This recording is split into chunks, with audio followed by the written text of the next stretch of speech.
The Bible, Genesis, chapters 12 through 50, Patriarchs. The call of Abram. Now the Lord said to Abram, Go from your country, and your kindred, and your father's house, to the land that I will show you. And I will make you a great nation, and I will bless you, and make your name great, so that you will be a blessing. I will bless those who bless you, and him who curses you I will curse. And by you all the families of the earth shall bless themselves. So Abram went as the Lord had told him, and Lot went with him. Abram was 75 years old when he departed from Haran. And Abram took Sarah his wife, and Lot his brother's son, and all their possession which they had gathered, and the persons that they had gotten in Haran, and they set forth to go to the land of Canaan. When they had come to the land of Canaan, Abram passed through the land to the place of Shechem, to the oak of Moreh. At that time the Canaanites were in the land. Then the Lord appeared to Abram and said, To your descendants I will give this land. So he built there an altar to the Lord, who appeared to him. Thence he removed to the mountain on the east of Bethel, and pitched his tent, with Bethel on the west and Ai on the east. There he built an altar to the Lord, and called on the name of the Lord. And Abram journeyed on, still going toward the Negeb. Now there was a famine in the land. So Abram went down to Egypt to sojourn there, for the famine was severe in the land. When he was about to enter Egypt, he said to Sarah his wife, I know that you are a woman beautiful to behold, and when the Egyptians see you, they will say, This is his wife. Then they will kill me, but they will let you live. Say you are my sister, that it may go well with me because of you, and that my life may be spared on your account. When Abram entered Egypt, the Egyptians saw that the woman was very beautiful. And when the princes of the Pharaoh saw her, they praised her to Pharaoh. And the woman was taken into Pharaoh's house, and for her sake he dealt well with Abram. And he had sheep, oxen, he-donkeys, men-servants, maid-servants, she-donkeys, and camels. But the Lord afflicted Pharaoh and his house with a great plague because of Sarah, Abram's wife. So Pharaoh called Abram and said, What is this you have done to me? Why did you not tell me that she was your wife? Why did you say, She is my sister, so that I took her for my wife? Now then, here is your wife. Take her and be gone. And Pharaoh gave men orders concerning him, and they set him on the way, with his wife and all that he had. So Abram went up from Egypt, he and his wife, and all that he had, and Lot with him, into Negeb. Now Abram was very rich in cattle, in silver, and in gold. And he journeyed on from Negeb as far as Bethel, to the place where his tent had been at the beginning, between Bethel and Ai, to the place where he had made an altar at the first. And there Abram called on the name of the Lord. And Lot, who went with Abram, also had flocks and herds and tents, so that the land could not support both of them dwelling together, for their possessions were so great that they could not dwell together. And there was strife between the herdsmen of Abram's cattle and the herdsmen of Lot's cattle. At that time the Canaanites and the Perizzites dwelt in the land. Then Abram said to Lot, Let there be no strife between you and me, and between your herdsmen and my herdsmen, for we are kinsmen. Is not the whole land before you? Separate yourself from me. If you take the left hand, then I will go to the right, or if you take the right hand, then I will go to the left. And Lot lifted up his eyes and saw that the Jordan valley was well watered everywhere, like a garden of the Lord, like the land of Egypt, in the direction of Zoar. This was before the Lord destroyed Sodom and Gomorrah. So Lot chose for himself all the Jordan valley, and Lot journeyed east. Thus they separated from each other. Abram dwelt in the land of Canaan, while Lot dwelt in the cities of the valley, and moved his tent as far as Sodom. Now the men of Sodom were wicked, great sinners against the Lord. The Lord said to Abram after Lot had separated from him, Lift up your eyes and look from the place where you are, northward and southward, and eastward and westward. For all the land which you see I will give to you and to your descendants forever. I will make your descendants as the dust of the earth, so that if one can count the dust of the earth, your descendants also can be counted. Arise, walk through the length and the breadth of the land, for I will give it to you. So Abram moved his tent, and came and dwelt by the oaks of Mamre, which are at Hebron, and there he built an altar to the Lord. In the days of Amraphel, king of Shinar, Arioch, king of Elasar, Chedor, Lomer, king of Elam, and Tidal, king of Goim. These kings made war with Bera, king of Sodom, Bersha, king of Gomorrah, Shinab, king of Admah, Shemember, king of Sheboam, and the king of Bela, that is Zor, and all those who joined forces in the valley of Siddim, that is the Salt Sea. 12 years they had served Ched or Loma.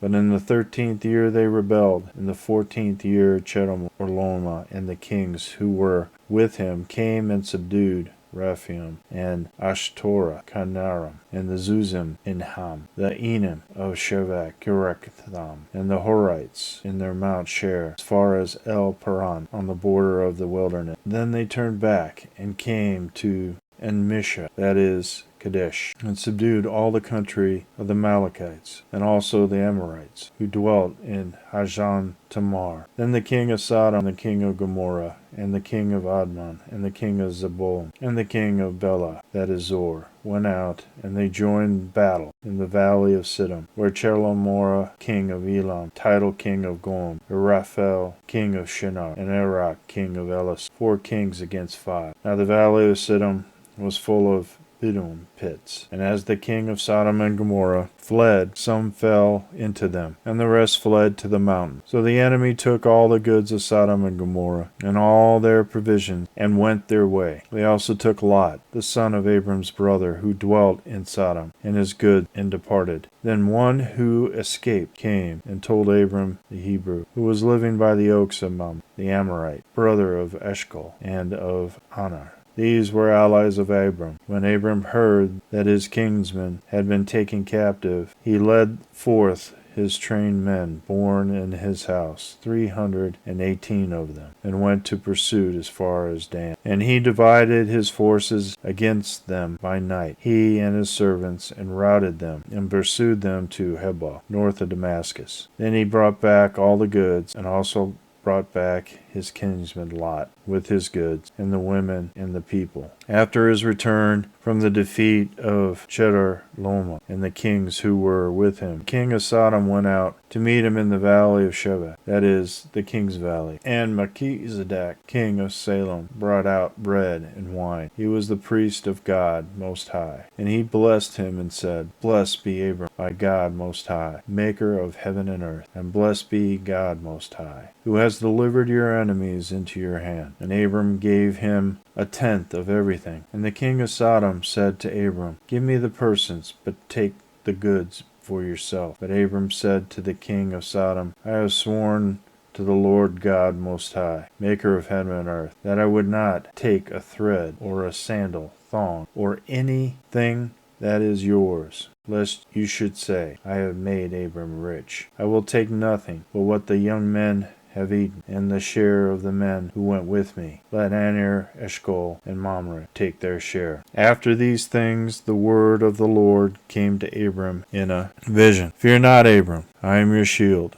Your reward shall be very great. But Abram said, O Lord God, what will you give me? For I will continue childless, and the heir of my house is Eliezer of Damascus. And Abram said, Behold, you have given me no offspring, and a slave born in my house will be my heir. Behold, the word of the Lord came to him. This man shall not be your heir, for your own son shall be your heir. And he brought him outside and said, Look toward heaven, the number of the stars, if you are able to number them. Then he said to him, So shall your descendants be. And he believed the Lord, and he reckoned it to him as righteousness. And he said to him, I am the Lord who brought you from Ur of the Chaldeans, to give you this land to possess. But he said, O Lord God, how am I to know that I shall possess it? He said to him, Bring me a heifer 3 years old, a she-goat 3 years old, a ram 3 years old, a turtle dove, and a young pigeon. And he brought him all these, cut them in two, and laid them each half over against the other, but he did not cut the birds in two. And when the birds of prey came down on the carcasses, Abram drove them away. As the sun was going down, a deep sleep fell on Abram, and behold, a dread and great darkness fell upon him. Then the Lord said to Abram, Know of a surety that your descendants will be the sojourners in a land that is not theirs, and will be slaves, and they will be oppressed for 400 years. But I will bring judgment on the nation which they serve, and afterward they shall come out with great possession. As for yourself, you shall go to your fathers in peace. You shall be buried in a good old age. And they shall come back here in the 4th generation, for the iniquity of the Amorite is not yet complete. When the sun had gone down, and it was dark, behold, a smoking fire pot and a flaming torch passed between these pieces. On that day the Lord made a covenant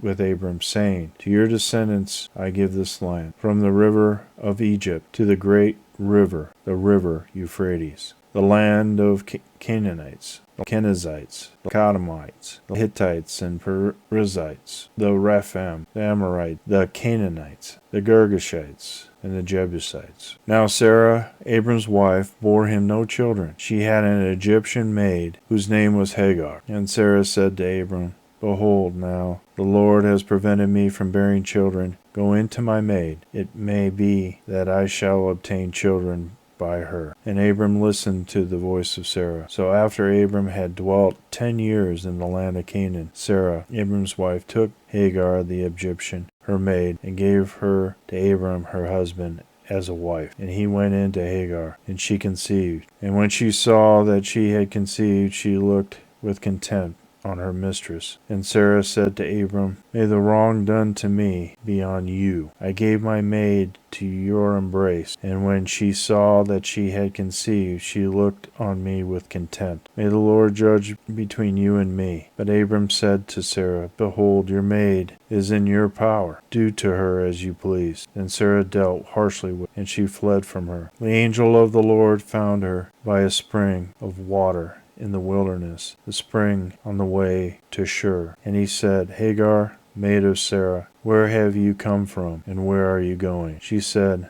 I am fleeing from my mistress, Sarah. The angel of the Lord said to her, Return to your mistress, and submit to her. The angel of the Lord also said to her, I will so greatly multiply your descendants, that they cannot be numbered for multitude. And the angel of the Lord said to her, Behold, you are with child, and shall bear a son. You shall call his name Ishmael, because the Lord has given heed to your affliction. He shall be a wild donkey of a man, his hand against every man, and every man's hand against him. And he shall dwell over against all his kinsmen. So she called the name of the Lord who spoke to her, You are a God of seeing. For she said, Have I really seen God and remained alive after seeing him? Therefore the well was called Beer-lahai. It lies between Kadesh and Bered. And Hagar bore Abram a son, and Abram called the name of his son, whom Hagar bore, Ishmael. Abram was 86 years old when Hagar bore Ishmael to Abram. When Abram was 99 years old, the Lord appeared to Abram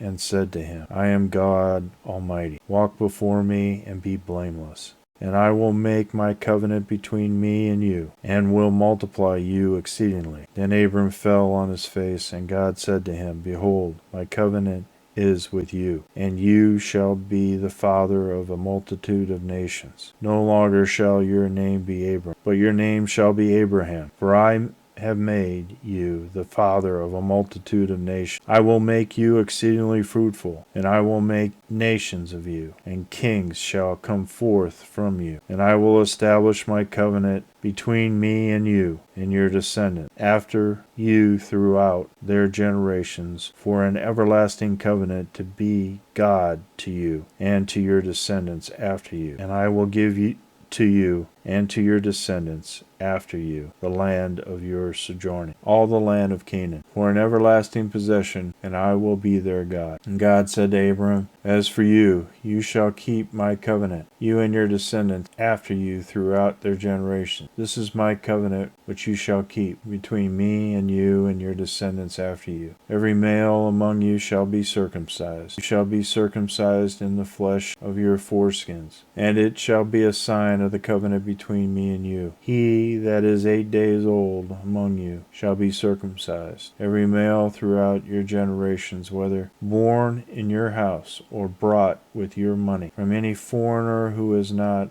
of your offspring, both be that it is born in your house, and he that is brought with your money shall be circumcised. So shall my covenant be with your flesh, an everlasting covenant. Any uncircumcised male who is not circumcised in the flesh of his foreskin shall be cut off from his people. He has broken my covenant. And God said to Abram, As for Sarah your wife, you shall not call her name Sarah, but Sarah shall be her name. I will bless her, and moreover I will give you a son by her. I will bless her, and she shall be a mother of nations. Kings of peoples shall come from her. Then Abram fell on his face and laughed, and said to himself, Shall a child be born to a man who is 100 years old? Shall Sarah, who is 90 years old, bear a child? And Abram said to God, Oh, that Ishmael might live in your sight. God said, No, but Sarah your wife shall bear you a son, and you shall call his name Isaac. I will establish my covenant with him as an everlasting covenant for his descendants after him. As for Ishmael, I have heard you. Behold, I will bless him and make him fruitful and multiply him exceedingly. He shall be the father of 12 princes, and I will make him a great nation. But I will establish my covenant with Isaac, whom Sarah shall bear to you at this season next year. When he had finished talking with him, God went up from Abram. Then Abram took Ishmael his son, and all slaves born in his house, or bought with his money, every male among the men of Abram's house, and he circumcised their flesh of their foreskin that very day, as God had said to him. Abram was 99 years old when he was circumcised in the flesh of his foreskin, and Ishmael his son was 13 years old when he was circumcised in the flesh of his foreskin. That very day Abram and his son Ishmael were circumcised, and all the men of the house whose born in the house, and those bought with money from a foreigner, were circumcised with him. And the Lord appeared to him by the oaks of Mamre, as he had sat at the door of his tent in the heat of the day. He lifted up his eyes and looked, and behold, 3 men stood in front of him. When he saw them, he ran from the tent door to meet them, and bowed himself to the earth, and said, My Lord, if I have found favor in your sight, do not pass by your servant. Let a little water be brought, and wash your feet, and rest yourselves under a tree, while I fetch a morsel of bread, that you may refresh yourselves, and after that you may pass on, since you have come to your servant. So they said, Do as you have said. And Abram hastened into the tent to Sarah, and said, Make ready quickly 3 measures of fine meal.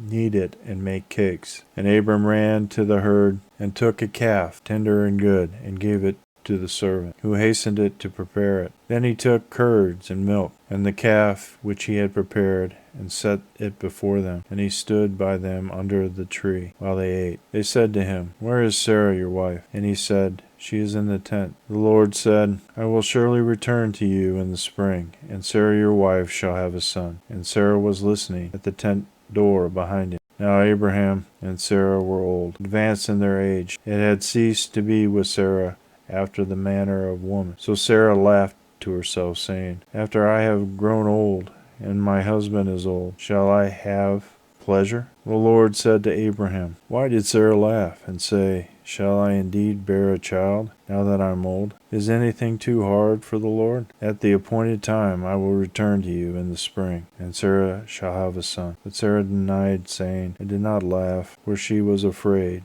He said, No, but you did laugh. Then the men set out from there, and they looked toward Sodom. And Abraham went with them to set them on their way. The Lord said, Shall I hide from Abraham what I am about to do, seeing that Abraham shall become a great and mighty nation, and all the nations of the earth shall bless themselves by him. No, for I have chosen him, that he may charge his children and his household after him to keep the way of the Lord, by doing righteousness and justice, so that the Lord may bring to Abraham what he has promised him. Then the Lord said, because the outcry against Sodom and Gomorrah is great, and their sin is very grave, I will go down to see whether they have done altogether according to the outcry which has come to me, and if not, I will know. So the men turned from there, and went toward Sodom.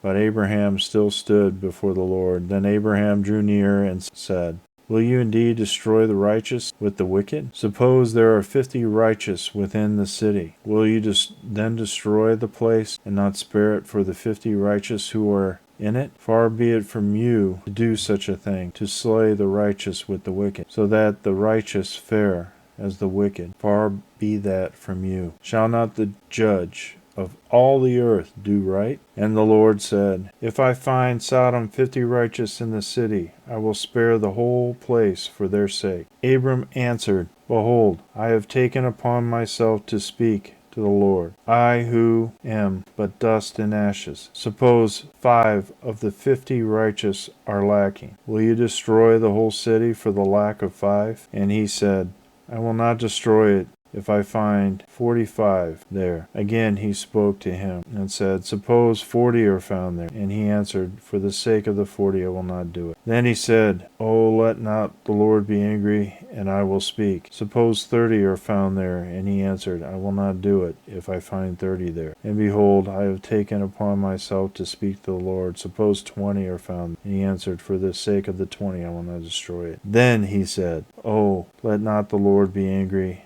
and I will speak again, but this once. Suppose 10 are found there. He answered, for the sake of the 10 I will not destroy it. And the Lord went his way, when he had finished speaking to Abram, and Abram returned to his place. The 2 angels came to Sodom in the evening, and Lot sitting in the gate of Sodom. When Lot saw them, he rose to meet them, and bowed himself with his face to the earth, and said, my lords, turn aside, I pray you, to your servant's house, and spend the night, and wash your feet. Then you may rise up early, and go on your way. They said, no, we will spend the night in the street. But he urged them strongly. So they turned aside to him, and entered his house. And he made them a feast, and baked unleavened bread. And before they lay down, the men of the city, the men of Sodom, both young and old, all the people, to the last man, surrounded the house. And they called to Lot, where are the men who came to you tonight? Bring them out to us, that we may know them. Lot went out of the door to the men, shut the door after him, and said, I beg you, my brothers, do not act so wickedly. Behold, I have 2 daughters, who have not known man. Let me bring them out to you, and do to them as you please. Only do nothing to these men, for they have come under the shelter of my roof. But they said, stand back. And they said, this fellow came to Shorn, and he would play the judge. Now we will deal worse with you than with them. Then they pressed hard against the man Lot, and drew near to break the door. But the men put forth their hands, and brought Lot into the house to them, and shut the door. And they struck with blindness the men who were at the door of the house, both small and great, so that they wearied themselves, groping for the door. Then the men said to Lot, have you anyone else here, sons-in-law, sons, daughters, or any one of you have in the city? Bring them out of this place, for we are about to destroy this place, because the outcry against its people has become great before the Lord, and the Lord has sent us to destroy it. So Lot went out and said to his sons-in-law, who were to marry his daughters, up, get out of this place, for the Lord is about to destroy the city. But he seemed to his sons-in-law to be jesting. When the morning dawned, the angels urged Lot, saying, arise, take your wife, your 2 daughters, who are here, lest you be consumed in the punishment of the city. But he lingered. So the men seized him and his wife, and his 2 daughters, by the hand, the Lord being merciful to him. And they brought him forth, and set him outside the city. And when they had brought them forth, they said, flee for your life, do not look back. or stop anywhere in the valley. Flee to the hills, lest you be consumed. And Lot said to them, O no, my lords, behold, your servant has found favor in your sight, and you have shown me great kindness in saving my life. But I cannot flee to the hills, lest the disaster overtake me, and I die. Behold, yonder city is near enough to flee to, and it is a little one. Let me escape there. Is it not a little one? And my life will be saved. He said to him, Behold, I grant you this favor also, that I will not overthrow the city of which you have spoken. Make haste, escape there, for I can do nothing till you arrive there. Therefore the name of the city was called Zor. The sun had risen on the earth when Lot came to Zor. Then the Lord rained on Sodom and Gomorrah brimstone and fire from the Lord out of heaven, and he overthrew those cities, and all the valley, and all of the inhabitants of the cities, and what grew on the ground. But Lot's wife behind him looked back, and she became a pillar of salt. And Abraham went early in the morning to the place where he had stood before the Lord. And he looked down toward Sodom and Gomorrah, and toward all the land of the valley, and beheld, and behold, the smoke of the land went up like a smoke of a furnace. So it was that, when God destroyed the cities of the valley, God remembered Abraham, and sent Lot out of the midst of the overthrow, when he overthrew the cities in which Lot dwelt. Now Lot went up out of Zor, and dwelt in the hills with his 2 daughters, for he was afraid to dwell in Zor. So he dwelt in a cave with his 2 daughters. And the firstborn said to the younger, Our father is old, and there is not a man on earth to come into us after the manner of all the earth. Come, let us make our father drink wine, and we will lie with him, that we may preserve offspring through our father. So they made their father drink wine that night, and the firstborn went in and lay with her father. He did not know when she lay down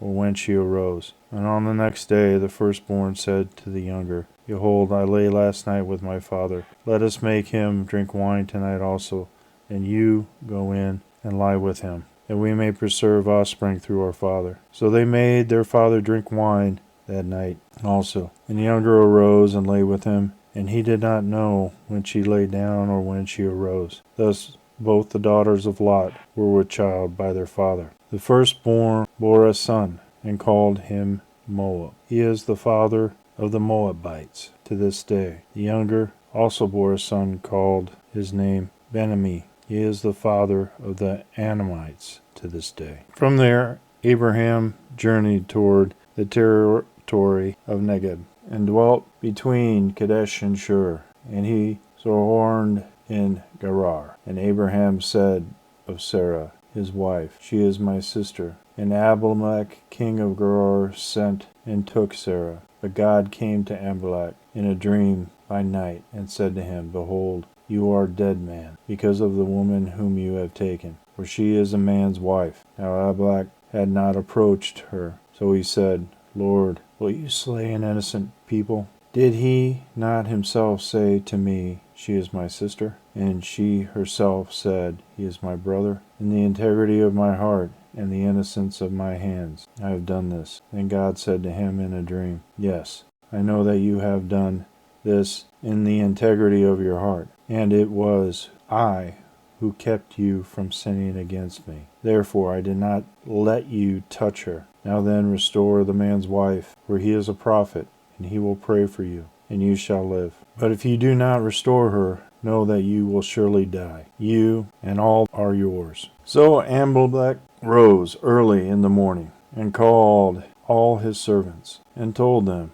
all these things. And the men were very much afraid. Then Abimelech called Abraham, and said to him, What have you done to us? And how have I sinned against you, that you have brought on me and my kingdom a great sin? You have done to me things that ought not to be done. And Abimelech said to Abraham, What were you thinking of that you did this thing? Abraham said, I did it because I thought, There is no fear of God at all in this place, and they will kill me because of my wife. Besides, she is indeed my sister, the daughter of my father, but not the daughter of my mother, and she became my wife. And when God caused me to wander from my father's house, I said to her, This is the kindness you must do me. At every place to which we come, say to me, He is my brother. Then Abimelech took sheep and oxen, and male and female slaves, and gave them to Abraham,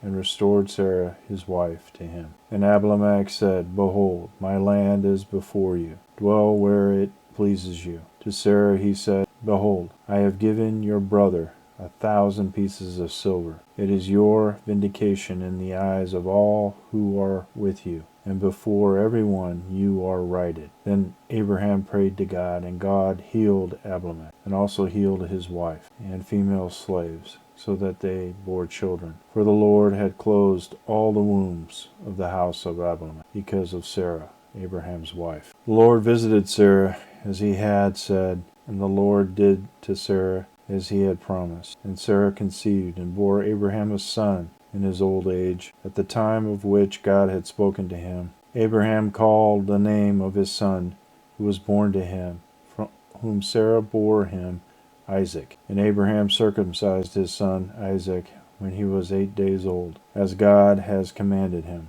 Abraham was 100 years old when his son Isaac was born to him. And Sarah said, God has made laughter for me. Everyone who hears will laugh over me. And she said, Who would have said to Abraham that Sarah would suckle children? Yet I have borne him a son in his old age. And the child grew and was weaned. And Abraham made a great feast on the day that Isaac was weaned. But Sarah saw the son of Hagar the Egyptian, whom she had borne to Abraham, playing with her son Isaac. So she said to Abraham, Cast out this slave woman with her son, for the son of this slave woman shall not be heir with my son Isaac. And the thing was very displeasing to Abraham on account of his son. But God said to Abraham, Be not displeased because of the lad, and because of your slave woman. Whatever Sarah says to you, do as she tells you. For through Isaac shall your descendants be named. And I will make a nation of the son of the slave woman also, because he is your offspring. So Abraham rose early in the morning, and took bread and a skin of water,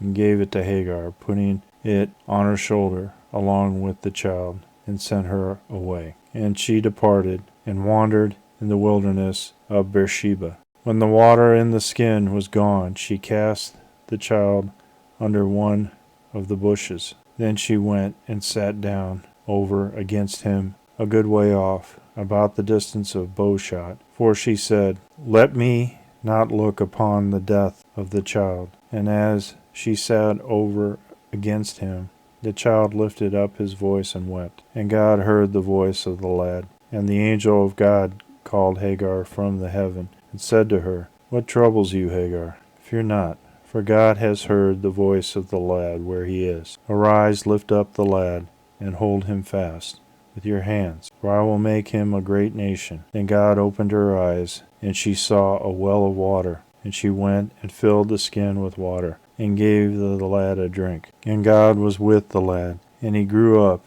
and he lived in the wilderness, and became an expert with the bow. He lived in the wilderness of Paran, and his mother took a wife for him from the land of Egypt. At the time Abimelech and Phicol, the commander of his array, said to Abraham, God is with you in all you do. Now therefore swear to me here, by God, that you will not deal falsely with me, or with my offspring, or with my posterity. But as I have dwelt loyally with you, you will deal with me, and with the land where you have sojourned. And Abraham said, I will swear. When Abraham complained to Abimelech about a well of water which Abimelech's servants had seized, Abimelech said, I do not know who has done this thing. You did not tell me, and I have not heard of it until today. So Abraham took sheep and oxen and gave them to Abimelech, and the two men made a covenant. Abraham set 7 ewe lambs of the flock apart, and Abimelech said to Abraham,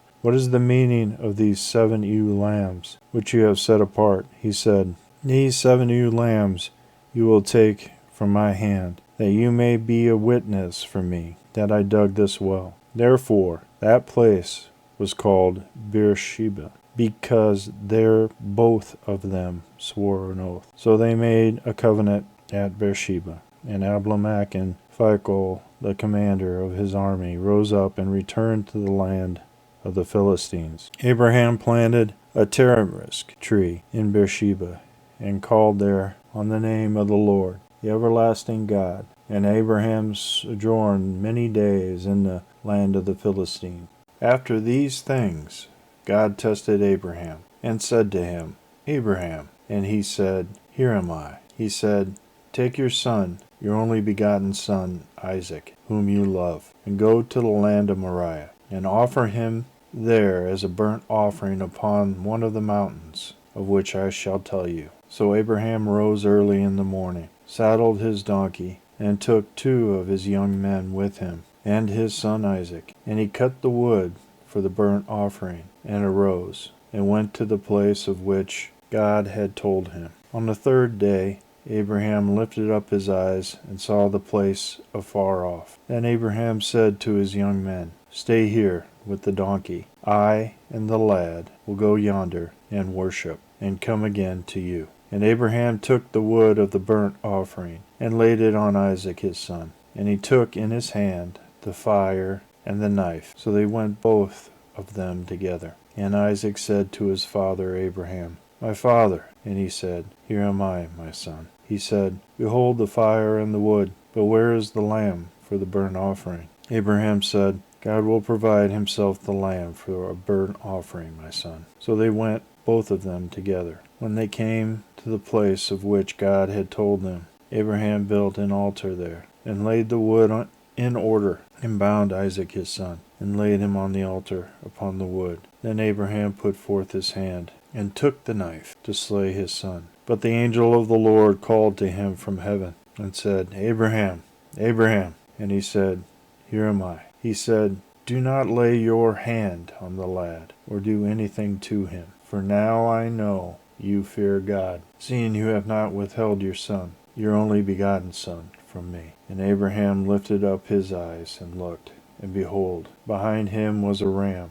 caught in a thicket by his thorn. And Abraham went and took the ram, and offered up as a burnt offering instead of his son. So Abraham called the name of that place, The Lord will provide. As it is said to this day, On the mount of the Lord it shall be provided. And the angel of the Lord called to Abraham a second time from heaven, and said, By myself I have sworn, says the Lord, because you have done this, and have not withheld your son, your only begotten son. I will indeed bless you, and I will multiply your descendants as the stars of heaven, and as the sand which is on the seashore. And your descendants shall possess the gate of their enemies. And by your descendants shall all the nations of the earth bless themselves, because you have obeyed my voice. So Abraham returned to his young men, and they arose and went together to Beersheba. And Abraham dwelt at Beersheba. Now after these things it was told Abraham,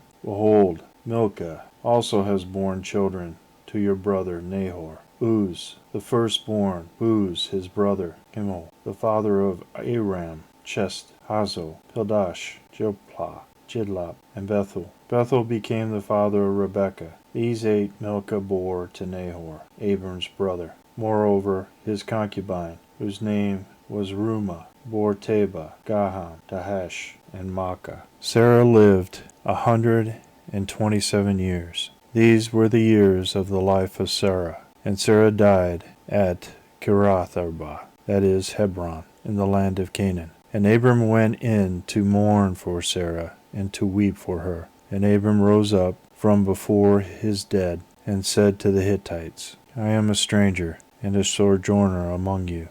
Give me property among you for a burying place, that I may bury my dead out of my sight. The Hittites answered Abraham, Hear us, my lord. You are a mighty prince among us. Bury your dead in the choicest of our sepulchres. None of us will withhold from you his sepulchre, or hinder you from burying your dead. Abraham rose and bowed to the Hittites, the people of the land, and he said to them, If you are willing that I should bury my dead out of my sight, hear me, and entreat for me Ephron, the son of Zohar, that he may give me a cave of Machpelah, which he owns. It is at the end of this field. For the full price, let him give it to me in your presence as a possession for a burying place. Now Ephron was sitting among the Hittites, and Ephron the Hittite answered Abraham in the hearing of the Hittites, of all who went in at the gate of his city,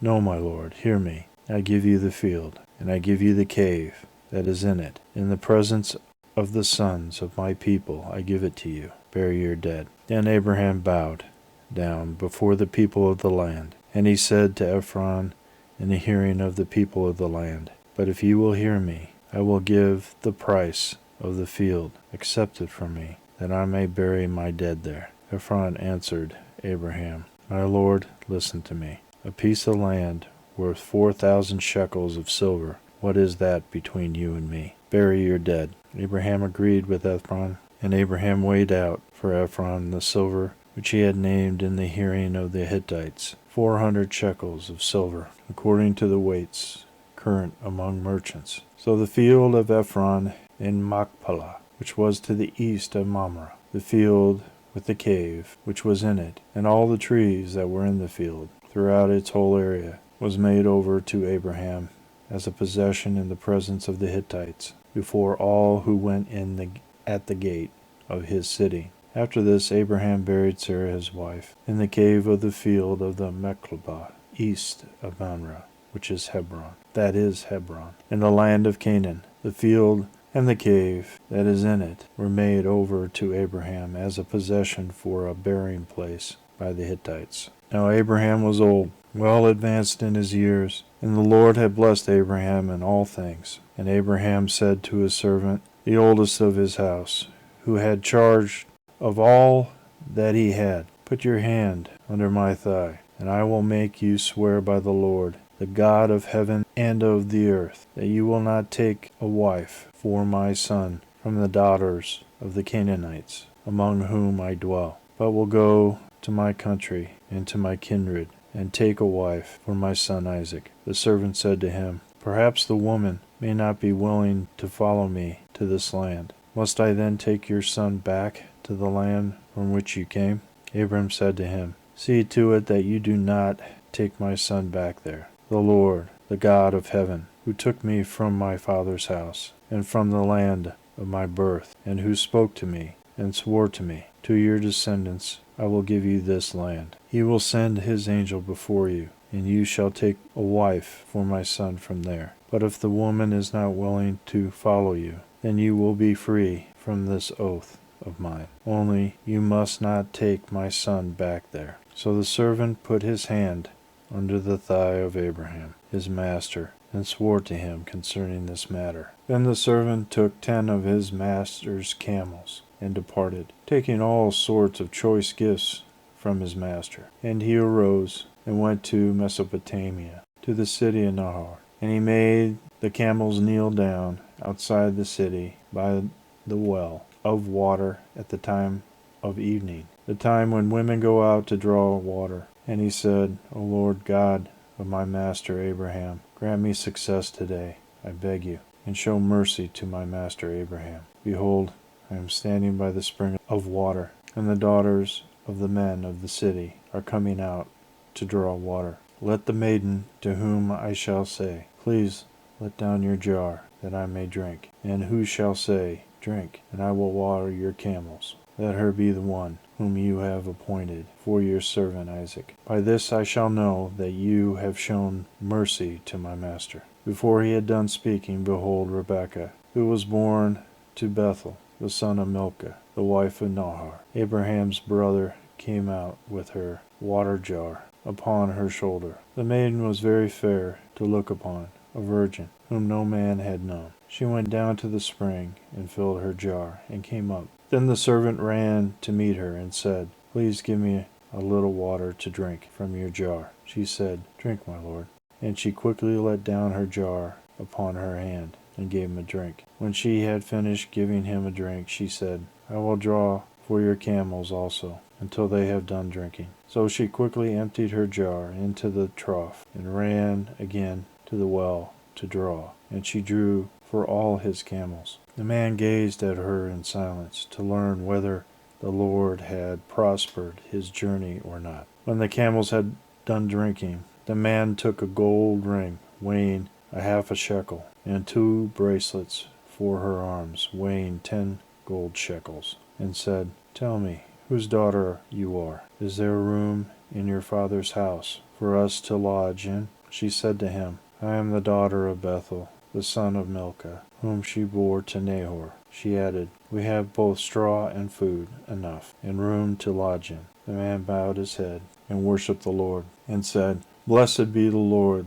the God of my master Abraham, who has not forsaken his mercy and his faithfulness towards my master. As for me, the Lord has led me in the way to the house of my master's kinsman. Then the maiden ran and told her mother's household about these things. Rebekah had a brother whose name was Laban, and Laban ran out to the man to the spring when he saw the ring and the bracelets on his sister's arms. And when he heard the words of Rebekah his sister, Thus the man spoke to me. He went to the man, and behold, he was standing by the camels at the spring. He said, Come in, O blessed of the Lord. Why do you stand outside? For I have prepared the house and a place for the camels. So the man came into the house, and Laban ungirded the camels, and gave him straw and food for the camels, and water to wash his feet, and the feet of the men who were with him. Then food was set before him to eat. But he said, I will not eat until I have told my errand. He said, Speak on. So he said, I am Abraham's servant. The Lord has greatly blessed my master, and he has become great. He has given him flocks and herds, silver and gold, men servants and maidservants, camels and donkeys. And Sarah my master's wife bore a son to my master when she was old, and to him he was given all that he has. My master made me swear, saying, You shall not take a wife for my son from the daughters of the Canaanites, in whose land I dwell. But you shall go to my father's house, and to my kindred, and take a wife for my son. I said to my master, Perhaps the woman will not follow me. But he said to me, The Lord, before whom I walk, will send his angel with you, and prosper your way. And you shall take a wife for my son,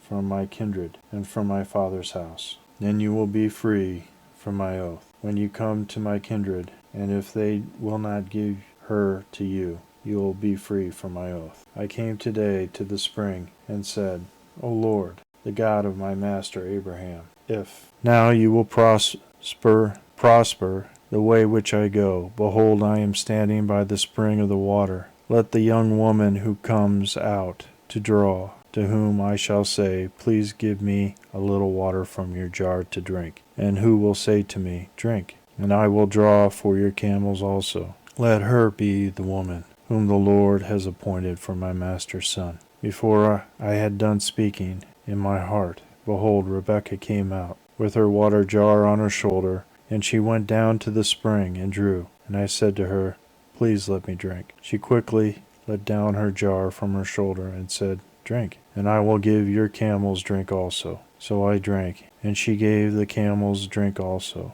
Then I asked her, Whose daughter are you? She said, The daughter of Bethuel, Nahor's son, whom Milcah bore to him. So I put the ring on her nose, and the bracelets on her arms. Then I bowed my head and worshipped the Lord, and blessed the Lord, the God of my master Abraham, who had led me by the right way to take the daughter of my master's kinsman for his son. Now then, if you will deal loyally and truly with my master, tell me, and if not, tell me, that I may turn to the right hand or to the left. Then Laban and Bethuel answered, The thing comes from the Lord. We cannot speak to you, bad or good. Behold, Rebekah is before you. Take her and go, and let her be the wife of your master's son, as the Lord has spoken. When Abraham's servant heard their words, he bowed himself to the earth before the Lord. And the servant brought forth jewelry of silver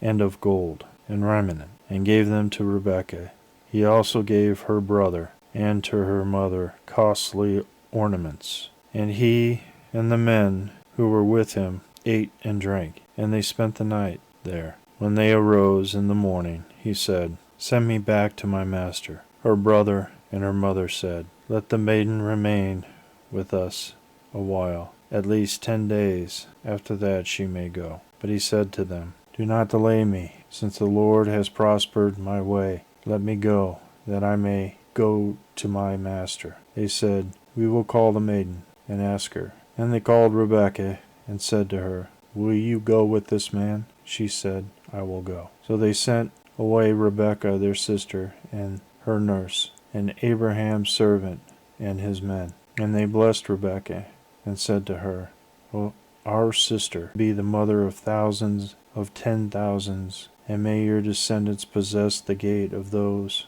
who hate them." Then Rebekah and her maids arose, and rode upon the camels, and followed the man. Thus the servant took Rebekah, and went his way. Now Isaac had come from Beer-lahai-roi, and was dwelling in the Negeb. And Isaac went out to meditate in the field in the evening. And he lifted up his eyes and looked, and behold, there were camels coming. And Rebekah lifted up her eyes, and when she saw Isaac, she alighted from the camel, and said to the servant, "Who is this man yonder, walking in the field to meet us?" The servant said, "It is my master." So she took her veil and covered herself. And the servant told Isaac all the things that he had done. Then Isaac brought her into the tent, and took Rebekah, and she became his wife, and he loved her. So Isaac was comforted after his mother's death. Abraham took another wife, whose name was Keturah. She bore him Zimran, Jokshan, Midian, Ishbak,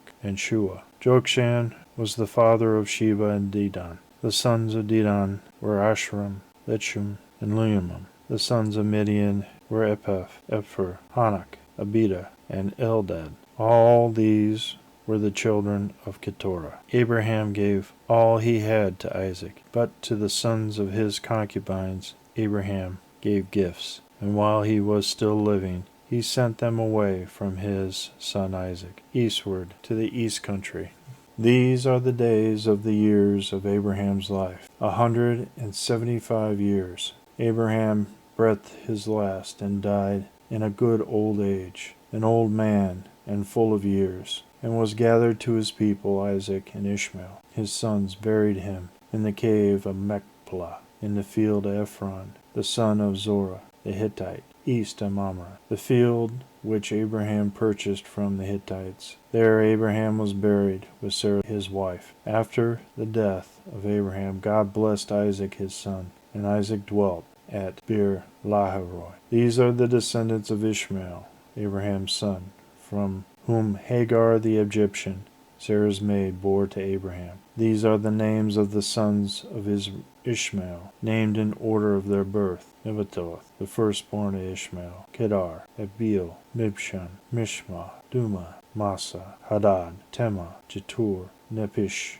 and Kedemah. These are the sons of Ishmael, and these are their names, by their villages and by their encampments, 12 princes according to their tribes. These are the years of the life of Ishmael, 137 years. He breathed his last, and died, and was gathered to his kindred. They dwelt from Havilah to Shur, which is opposite Egypt in the direction of Assyria. He settled over against all his people. These are the descendants of Isaac, Abraham's son. Abraham was the father of Isaac, and Isaac was 40 years old when he took his wife Rebekah, the daughter of Bethuel, and the Aramean of Paddan-aram, the sister of Laban the Aramean. And Isaac prayed to the Lord for his wife, because she was barren. And the Lord granted his prayer, and Rebekah his wife conceived. The children struggled together within her,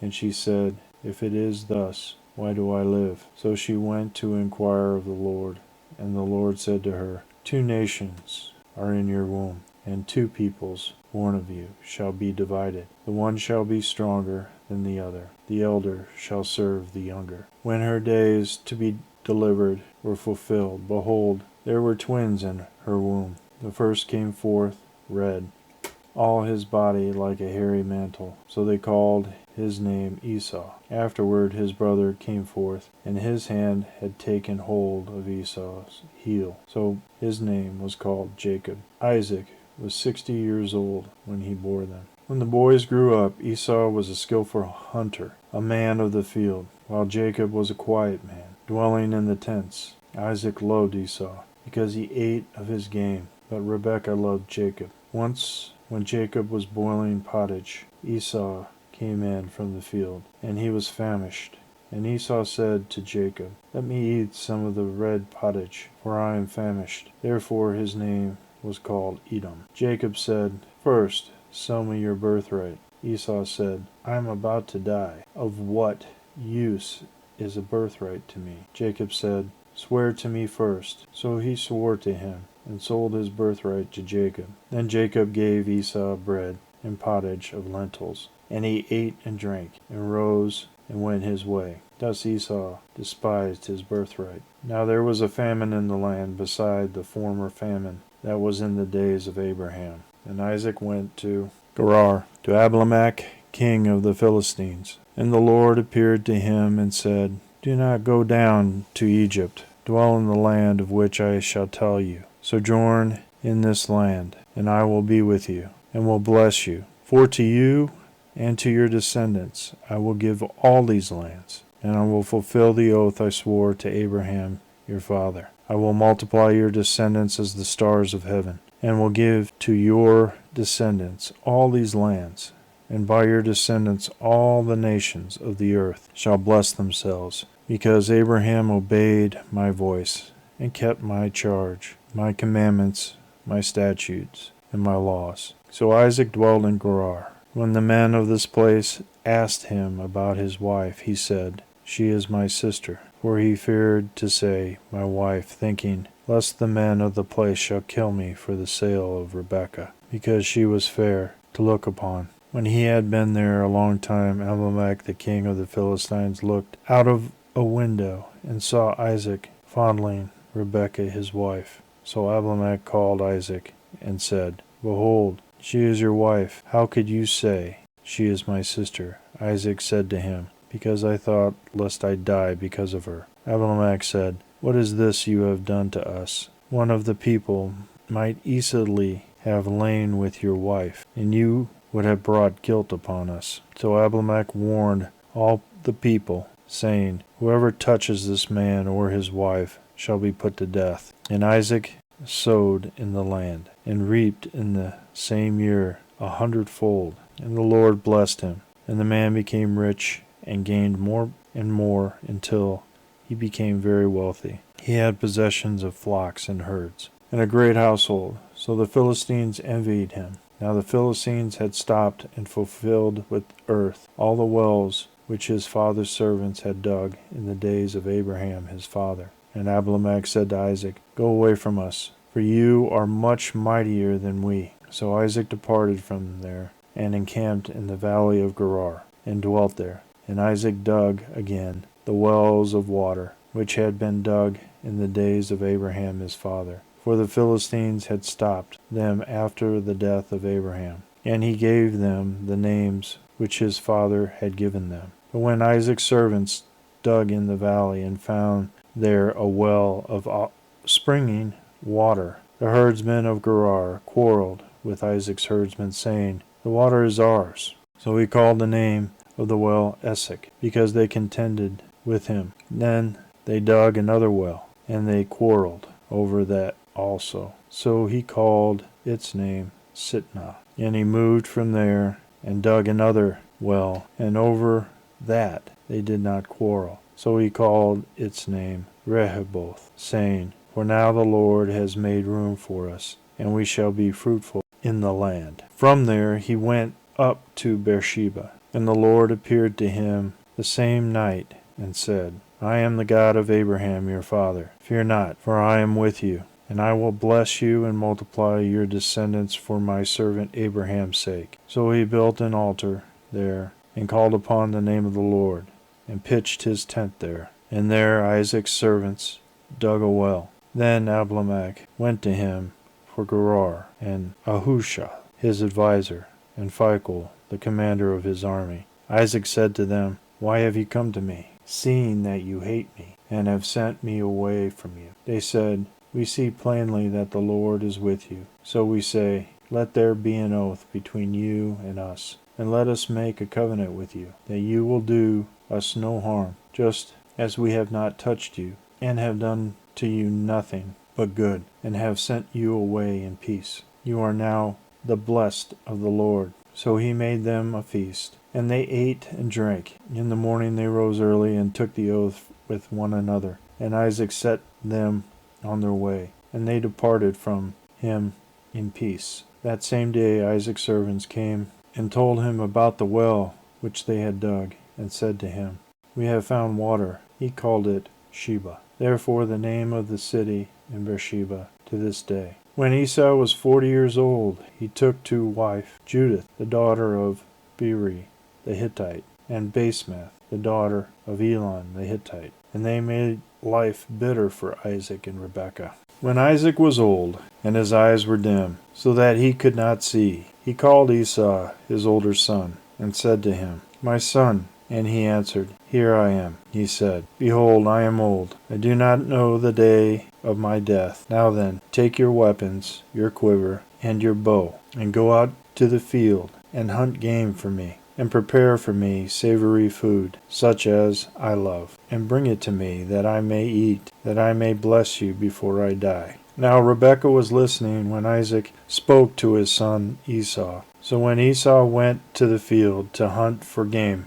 and bring it, Rebekah said to her son Jacob, "I heard your father speak to your brother Esau. Bring me game, and prepare for me savory food, that I may eat it, and bless you before the Lord before I die. Now therefore, my son, obey my word, as I command you. Go to the flock, and fetch me 2 good kids, that I may prepare from them savory food for your father, such as he loves. And you shall bring it to your father to eat, so that he may bless you before he dies." But Jacob said to Rebekah his mother, "Behold, my brother Esau is a hairy man, and I am a smooth man. Perhaps my father will feel me, and I shall seem to be mocking him, and bring a curse upon myself, and not a blessing." His mother said to him, "Upon me be your curse, my son. Only obey my word, and go, fetch them to me." So he went and took them, and brought them to his mother, and his mother prepared savory food, such as his father loved. Then Rebekah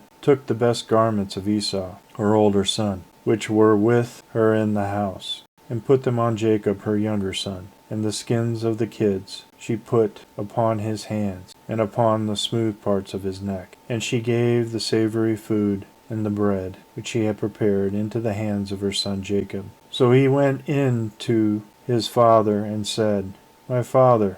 And he said, "Here am I." "Who are you, my son?" Jacob said to his father, "I am Esau, your firstborn. I have done as you told me. Now sit up and eat my game, that you may bless me." But Isaac said to his son, "How is it that you have found it so quickly, my son?" He answered, "Because the Lord your God granted me success." Then Isaac said to Jacob, "Come near, that I may feel you, my son, to know whether you are really my son Esau or not." So Jacob went near to Isaac his father, who felt him and said, "The voice is Jacob's voice, but the hands are the hands of Esau." And he did not recognize him, because his hands were hairy like his brother Esau's hand. So he blessed him. He said, "Are you really my son Esau?" He answered, "I am." Then he said, "Bring it to me, that I may eat of my son's game and bless you." So he brought it to him, and he ate. And he brought him wine, and he drank. Then his father Isaac said to him, "Come near, and kiss me, my son." So he came near and kissed him,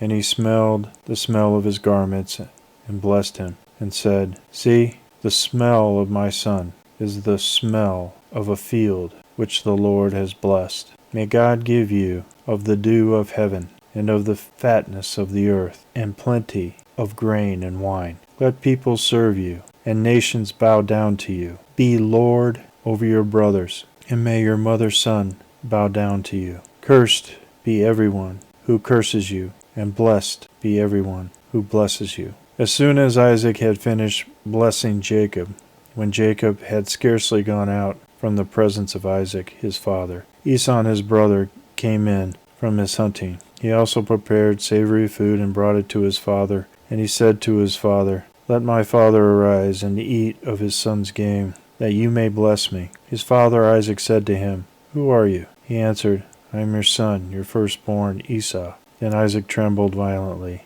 and said, "Who was it that hunted game and brought it to me? And I ate it all before you came, and I have blessed him. Yes, and he shall be blessed." When Esau heard the words of his father, he cried out with an exceedingly great and bitter cry, and said to his father, "Bless me, even me also, O my father." But he said, "Your brother came with guile, and he has taken away your blessing." Esau said, "Is he not rightly named Jacob? For he has supplanted me these 2 times. He took away my birthright, and behold, now he has taken away my blessing." Then he said, "Have you not reserved a blessing for me?" Isaac answered Esau, "Behold, I have made him your lord, and all his brothers, and I have given to him for servants, and with grain and wine I have sustained him. What then can I do for you, my son?" Esau said to his father, "Have you but one blessing, my father? Bless me, even me also, O my father." And Esau lifted up his voice and wept. Then Isaac his father answered him, "Behold, away from the fatness of the earth shall your dwelling be, and away from the dew of heaven on high. By your sword you shall live, and you shall serve your brother. But when you break loose, you shall break his yoke from your neck." Now Esau hated Jacob, because of his blessing which his father had blessed him. And Esau said to himself, "The days of mourning for my father are approaching. Then I will kill my brother Jacob." But the words of Esau, her older son, were told to Rebekah. So she sent and called Jacob, her younger son, and said to him, "Behold, your brother Esau comforts himself by planning to kill you. Now therefore, my son, obey my voice. Arise, flee to Laban, my brother in Haran, and stay with him a while, until your brother's fury turns away, until your brother's anger turns away,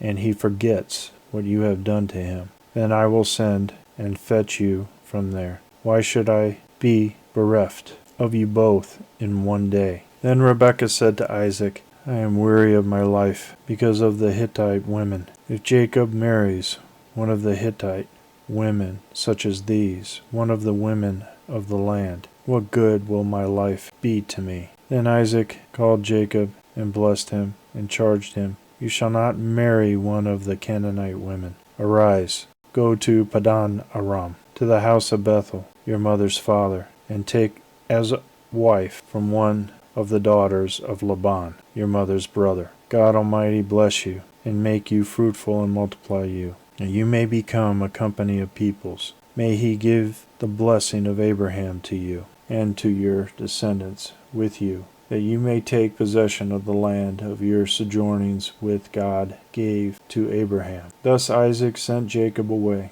and he went to Padan Aram, to Laban, the son of Bethuel, the Aramean, the brother of Rebekah, Jacob and Esau's mother. Now Esau saw that Isaac had blessed Jacob, and sent him away to Padan Aram to take a wife from there, and that as he blessed him and charged him, "You shall not marry one of the Canaanite women," and that Jacob had obeyed his father and his mother, and gone to Padan Aram. So when Esau saw that the Canaanite women did not please Isaac his father, Esau went to Ishmael, and took to wife. Besides the wives he had, Mahalath, the daughter of Ishmael's, Abraham's son, the sister of Nebaioth. Jacob left Beersheba, and went toward Haran. And he came to a certain place, and stayed there that night, because the sun had set. Taking one of the stones of the place, he put under his head, and lay down in that place to sleep. He dreamed that there was a ladder set up on the earth, and the top of it reached to heaven. And behold, the angels of God were ascending and descending on it. And behold, the Lord stood above it, and said, "I am the Lord, the God of Abraham, your father, and the God of Isaac. The land on which you lie I will give to you and to your descendants, and to your descendants shall be like the dust of the earth. And you shall spread abroad to the west, and to the east, and to the north, and to the south. And by you and your descendants shall all the families of the earth bless themselves. Behold, I am with you, and will keep you wherever you go, and will bring you back to this land. For I will not leave you until I have done that of which I have spoken to you. Then Jacob awoke from his sleep and said, Surely the Lord is in this place, and I did not know it. And he was afraid, and said, How awesome is this place! This is none other than the house of God, and this is the gate of heaven. So Jacob rose early in the morning, and he took the stone which he had put under his head, and set it up for a pillar, and poured oil on top of it. He called the name of that place Bethel, but the name of the city was Luz at the first. Then Jacob made a vow, saying, If God will be with me, and will keep me in this way that I go, and will give me bread to eat, and clothing to wear, so that I come again to my father's house in peace, then the Lord shall be my God. And this stone, which I have set up for a pillar, shall be God's house. And all of you that give me, I will give the 10th to you. Then Jacob went on his journey, and came to the land of the people of the east. As he looked, he saw a well in the field, and behold, 3 flocks of sheep lying beside it. For out of the well the flocks were watered.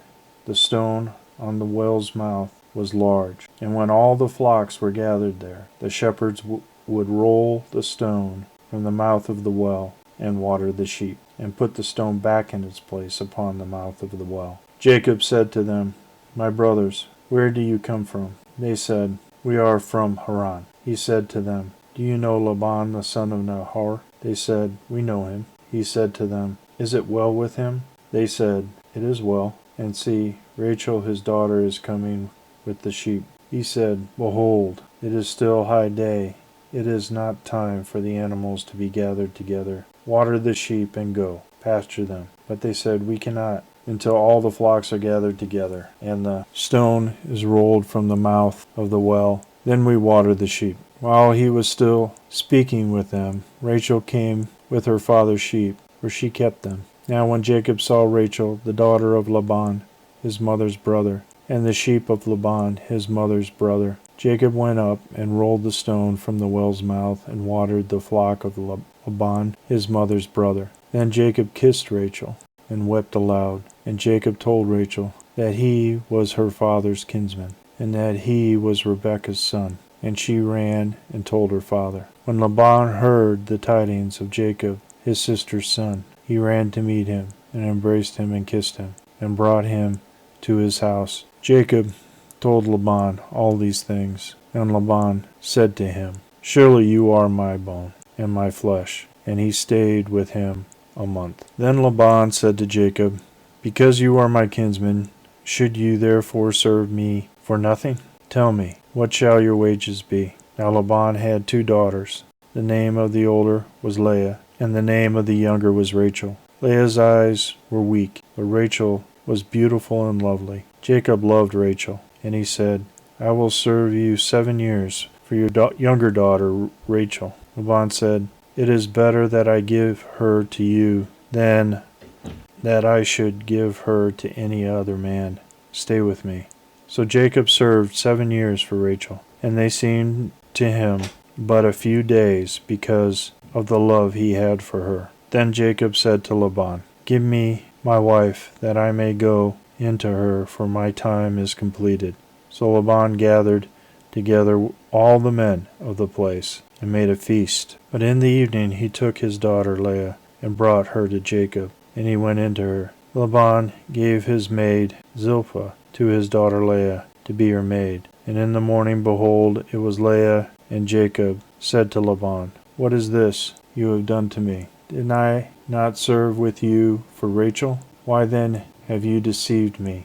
Laban said, It is not done in our country to give the younger before the firstborn. Complete the week of this one, and we will give you the other also in return for serving me another 7 years. Jacob did so, and completed her week. Then Laban gave him his daughter Rachel to wife. Laban gave his maid Bilhah to his daughter Rachel to be her maid. So Jacob went into Rachel also, and he loved Rachel more than Leah, and served Laban for another 7 years. When the Lord saw that Leah was hated, he opened her womb, but Rachel was barren, and Leah conceived and bore a son, and she called his name Reuben. For she said, Because the Lord has looked upon my affliction, surely now my husband will love me. She conceived again and bore a son, and said, Because the Lord has heard that I am hated, he has given me this son also. And she called his name Simeon.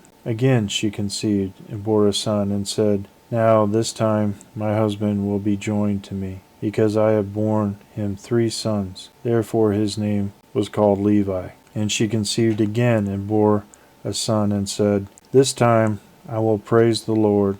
Therefore she called his name Judah. Then she ceased bearing. When Rachel saw that she had bore Jacob no children, she envied her sister. And she said to Jacob, Give me children, or I shall die. Jacob's anger was kindled against Rachel, and he said, Am I in the place of God, who has withheld from you the fruit of the womb? Then he said, Here is my maid Bilhah. Go into her, that she may bear upon my knees, and even I may have children through her. So she gave him her maid Bilhah as a wife, and Jacob went into her. And Bilhah conceived and bore Jacob a son. And Rachel said, God has judged me, and has also heard my voice, and given me a son. Therefore she called his name Dan. Rachel's maid Bilhah conceived again, and bore Jacob a second son. Then Rachel said, With mighty wrestling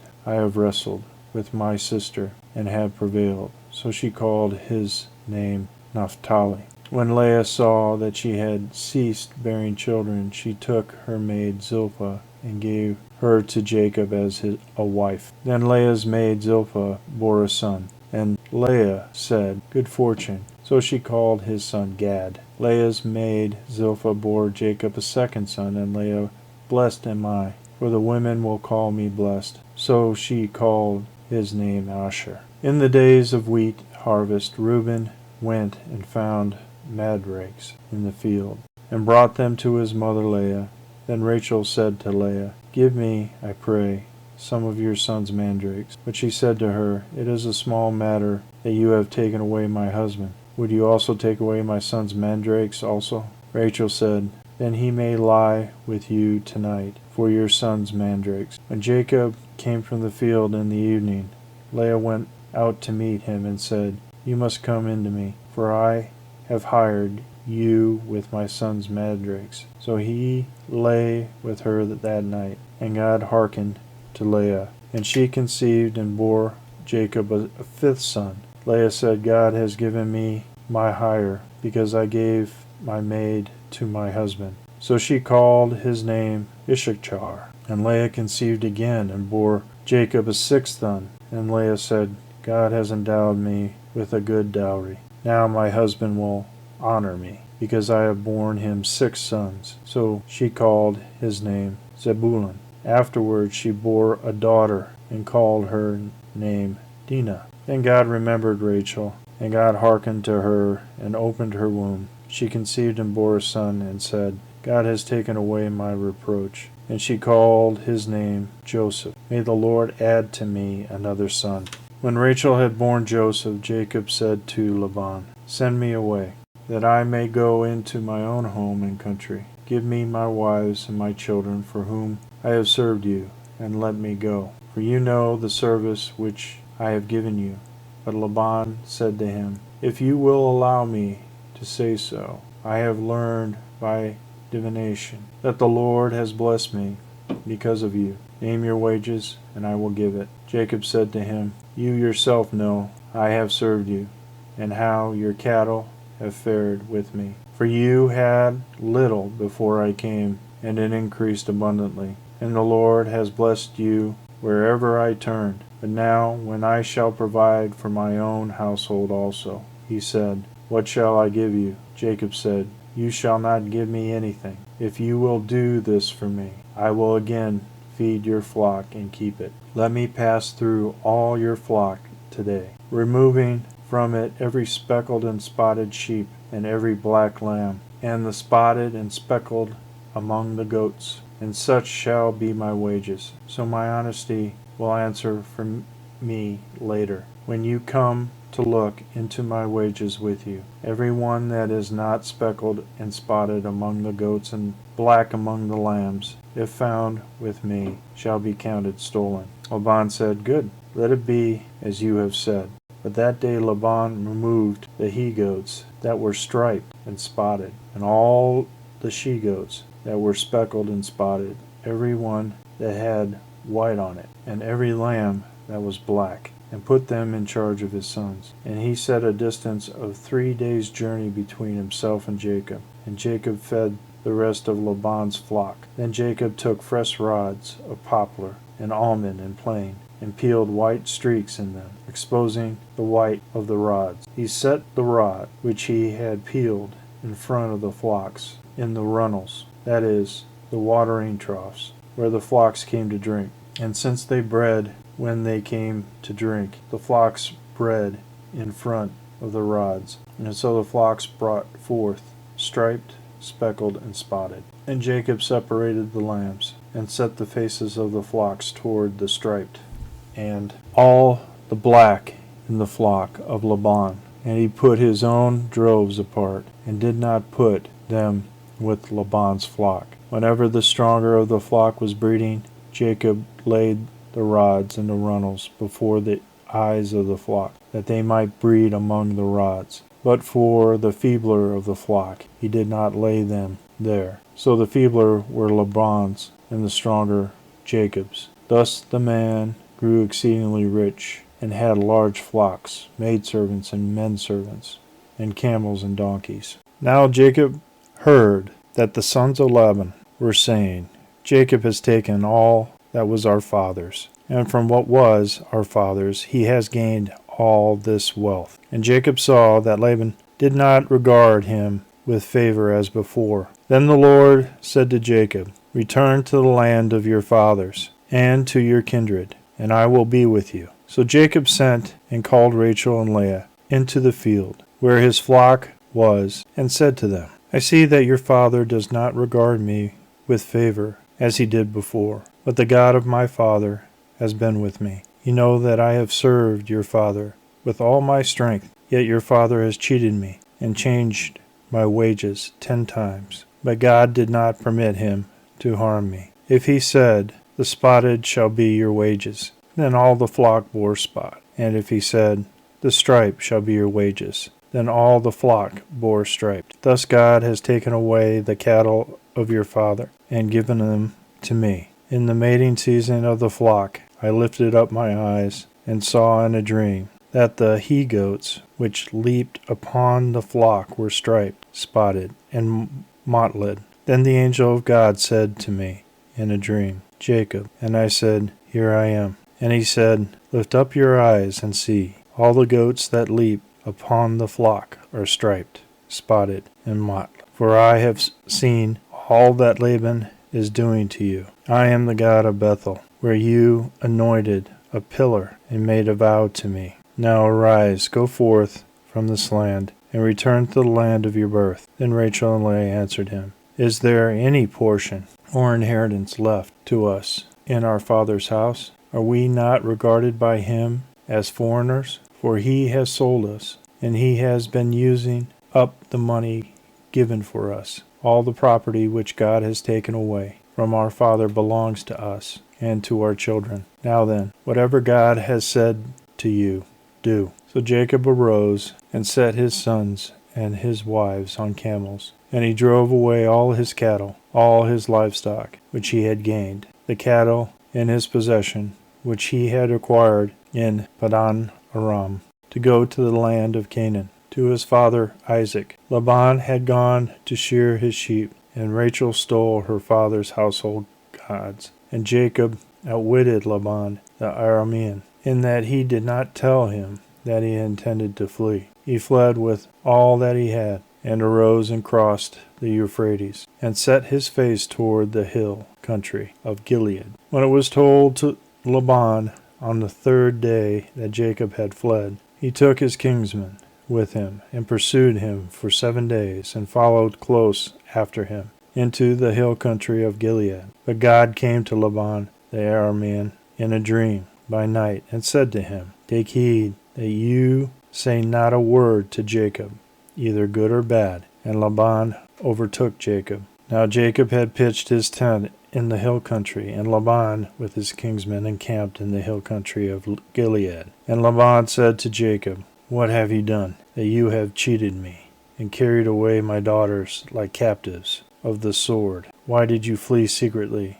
and cheat me, and did not tell me, so that I might have sent you away with mirth and songs, with tambourine and lyre? And why did you not permit me to kiss my sons and my daughters farewell? Now you have done foolishly. It is in my power to do you harm. But the God of your father spoke to me last night, saying, Take heed that you speak to Jacob neither good nor bad. And now you have gone away because you longed greatly for your father's house. But why did you steal my gods? Jacob answered Laban, Because I was afraid, for I thought that you would take your daughters from me by force. Anyone with whom you find your gods shall not live. In the presence of our kinsmen, point out what I have that is yours, and take it. Now Jacob did not know that Rachel had stolen them. So Laban went into Jacob's tent,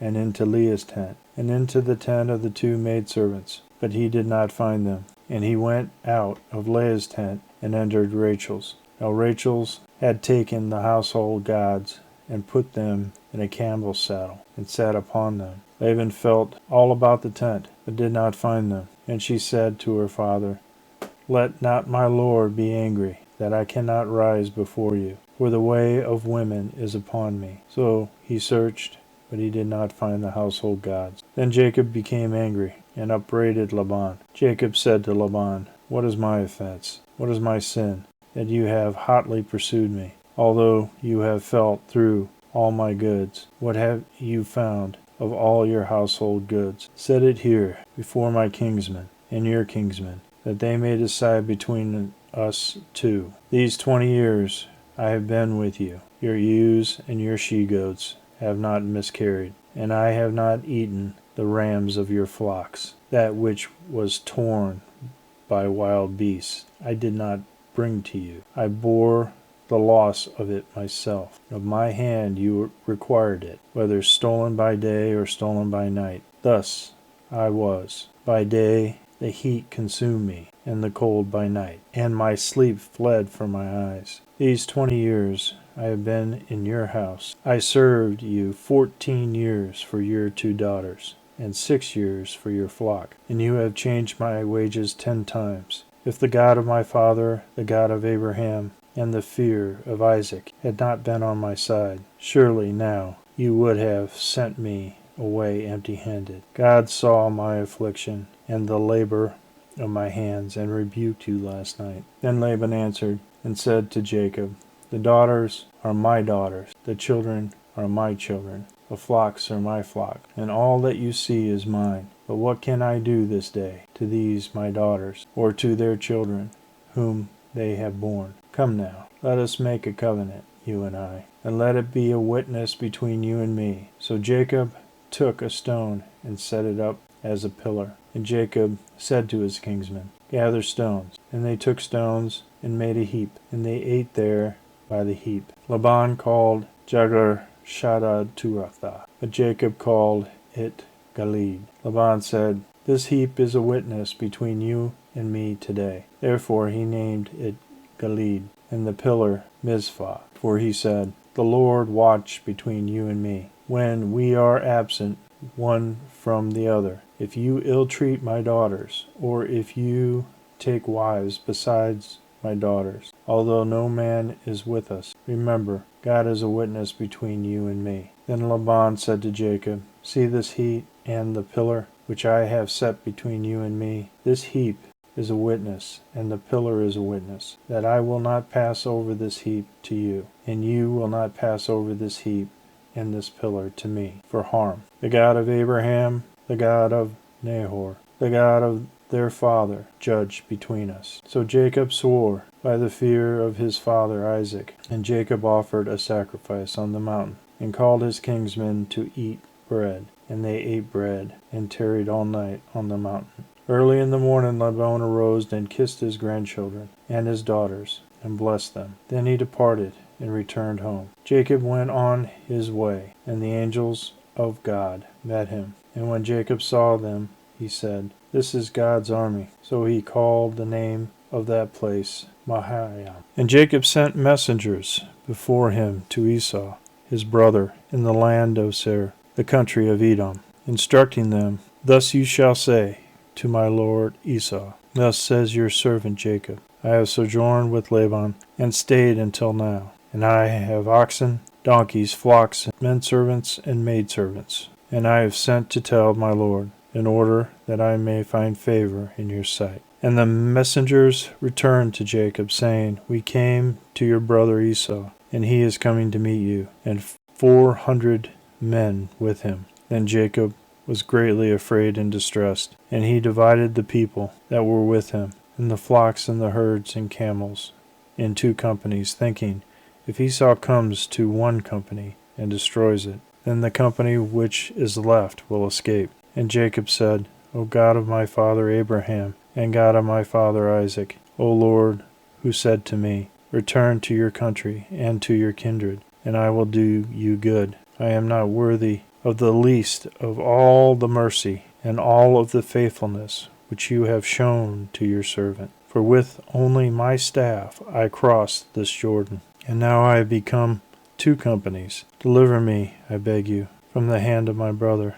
from the hand of Esau, for I fear him, lest he come and slay us all, the mothers with the children. But you said, I will do you good, and make your descendants as the sand of the sea, which cannot be numbered for multitude. So he lodged there that night, and took from what he had with him a present for his brother Esau, 200 she-goats and 20 he-goats, 200 ewes and 20 rams, 30 milch camels and their colts, 40 cows and 10 bulls, 20 she-donkeys and 10 he-donkeys. These he delivered into the hand of his servants, every drove by itself, and said to his servants, Pass on before me, and put a space between drove and drove. He instructed the foremost, When Esau my brother meets you, and asks you, To whom do you belong? Where are you going? And whose are these before you? Then you shall say, They belong to your servant Jacob. They are a present sent to my lord Esau, and moreover he is behind us. He likewise instructed the second and the third, and all who followed the droves. You shall say the same thing to Esau when you meet him. And you shall say, Moreover your servant Jacob is behind us, for he thought I may appease him with the present that goes before me, and afterwards I shall see his face. Perhaps he will accept me. So the present passed on before him, and he himself lodged that night in the camp. The same night he rose, and took his 2 wives, his 2 maids, and his 11 children, and crossed the ford of the Jabbok. He took them, and sent them across the stream, and likewise everything that he had. And Jacob was left alone, and a man wrestled with him until the breaking of the day. When the man saw that he did not prevail against Jacob, he touched the hollow of his thigh, and Jacob's thigh was put out of joint as he wrestled with him. Then he said, Let me go, for the day is breaking. But Jacob said, I will not let you go, unless you bless me. And he said to him, What is your name? And he said, Jacob. Then he said, Your name shall no more be called Jacob, but Israel, for you have striven with God and with men, and have prevailed. Then Jacob asked him, Tell me, I pray, your name. But he said, Why is it that you ask my name? And there he blessed him. So Jacob called the name of the place Peniel, saying, For I have seen God face to face, and yet my life is preserved. The sun rose up upon him as he passed Peniel, limping because of his thigh. Therefore, to this day, the Israelites do not eat the sinew of the hip which is upon the hollow of the thigh, because he touched the hollow of Jacob's thigh, on the sinew of the hip. And Jacob lifted up his eyes and looked, and behold, Esau was coming, and 400 men with him. So he divided the children among Leah and Rachel and the 2 maids. And he put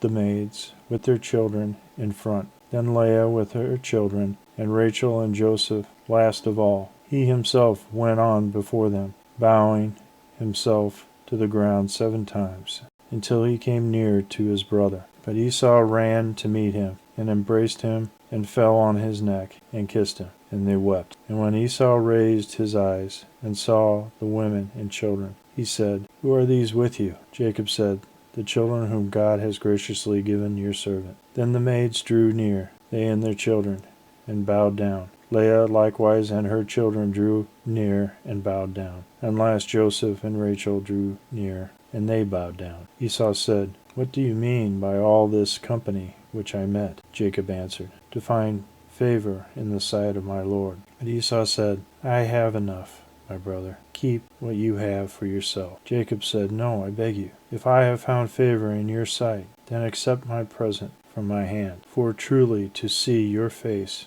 is like seeing the face of God. With such favor you have received me. Accept, I beg you, my gift that is brought to you, because God has dealt graciously with me, and because I have enough. Thus he urged him, and he took it. Then Esau said, Let us journey on our way, and I will go before you. But Jacob said to him, My Lord knows that the children are frail, and the flocks and the herds giving suck are a care to me. And if they are overdriven for one day, all the flocks will die. Let my Lord pass on before his servant, and I will lead on slowly, according to the pace of the cattle which are before me, and according to the pace of the children, until I come to my Lord in Seir. So Esau said, Let me leave with you some of the men who are with me. But he said, What need is there? Let me find favor in your sight of my Lord. So Esau returned that day on his way to Seir. But Jacob journeyed to Succoth, and built himself a house, and made booths for his cattle. Therefore the name of the place is called Succoth. And Jacob came safely to the city of Shechem, which is in the land of Canaan, on his way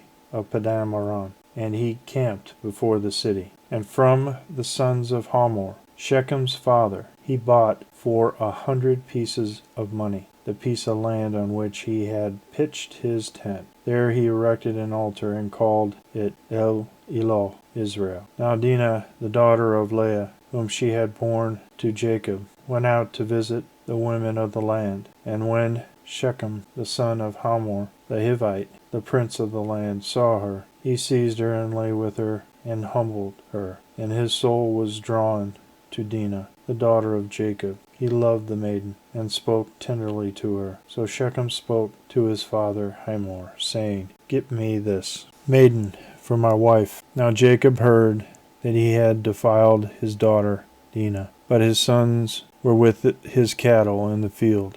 So Jacob held his peace until they came. And Hamor, the father of Shechem, went out to Jacob to speak with him. The sons of Jacob came in from the field. And when they heard of it, and the men were indignant and very angry, because he had wrought folly in Israel by lying with Jacob's daughter. For such a thing ought not to be done. But Hamor spoke with them, saying, The soul of my son Shechem longs for your daughter. I beg you, give her to him in marriage. Make marriages with us. Give your daughters to us, and take our daughters for yourselves. You shall dwell with us, and the land shall be open to you. Dwell and trade in it, and get property in it. Shechem also said to her father and to her brothers, Let me find favor in your eyes, and whatever you say to me I will give. Ask of me ever so much as a marriage present and gift, and I will give accordingly as you say to me.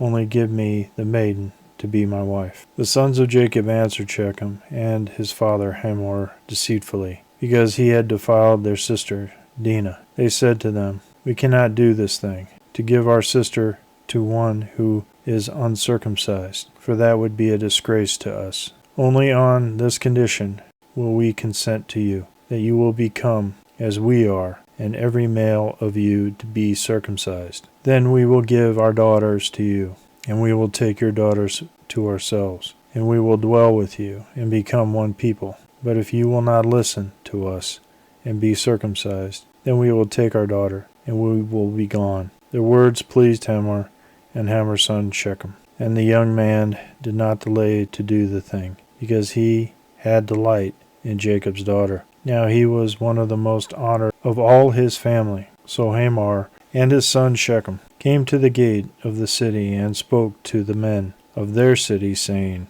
These men are friendly with us. Let them dwell in the land and trade in it, for behold, the land is large enough for them. Let us take their daughters in marriage, and let us give them our daughters. Only on this condition will the men agree to dwell with us, to become one people, that every male among us be circumcised, as they are circumcised. Will not their cattle, their property, and all their beasts be ours? Only let us agree with them, and they will dwell with us. And all who went out of the gate of his city hearkened to Hamor and his son Shechem, and every male was circumcised, all who went out of the gate of his city. On the third day, when they were sore, two of the sons of Jacob, Simeon and Levi, Dinah's brothers, took their swords and came upon the city unawares, and killed all the males. They slew Hamor and his son Shechem with the sword, and took Dinah out of Shechem's house, and went away. And the sons of Jacob came upon the slain,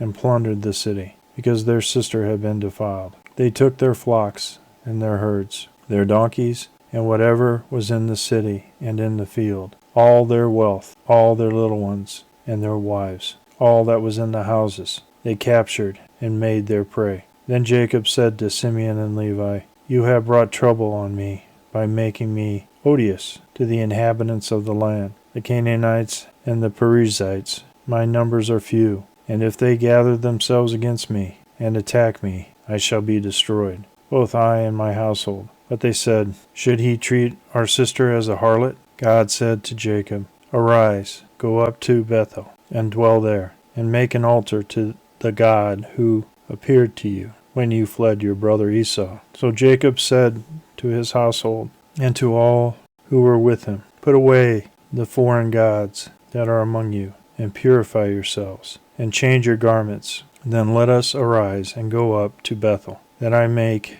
there an altar to the God who answered me in the day of my distress, and has been with me wherever I have gone. So they gave to Jacob all the foreign gods they had, and the rings that were on their ears. And Jacob hid them under the oak which was near Shechem. And as they journeyed, a terror from God fell upon the cities that were round about them, so that they did not pursue the sons of Jacob. And that Jacob came to Luz, that is Bethel, which is in the land of Canaan, he and all the people who were with him. And there he built an altar, and called the place El Bethel, because there God had revealed himself to him when he fled from his brother. And Deborah, Rebekah's nurse, died, and she was buried under the oak below Bethel. So the name of it was called Allon Bakuth. God appeared to Jacob again when he came to Paddan Aram, and blessed him. And God said to him,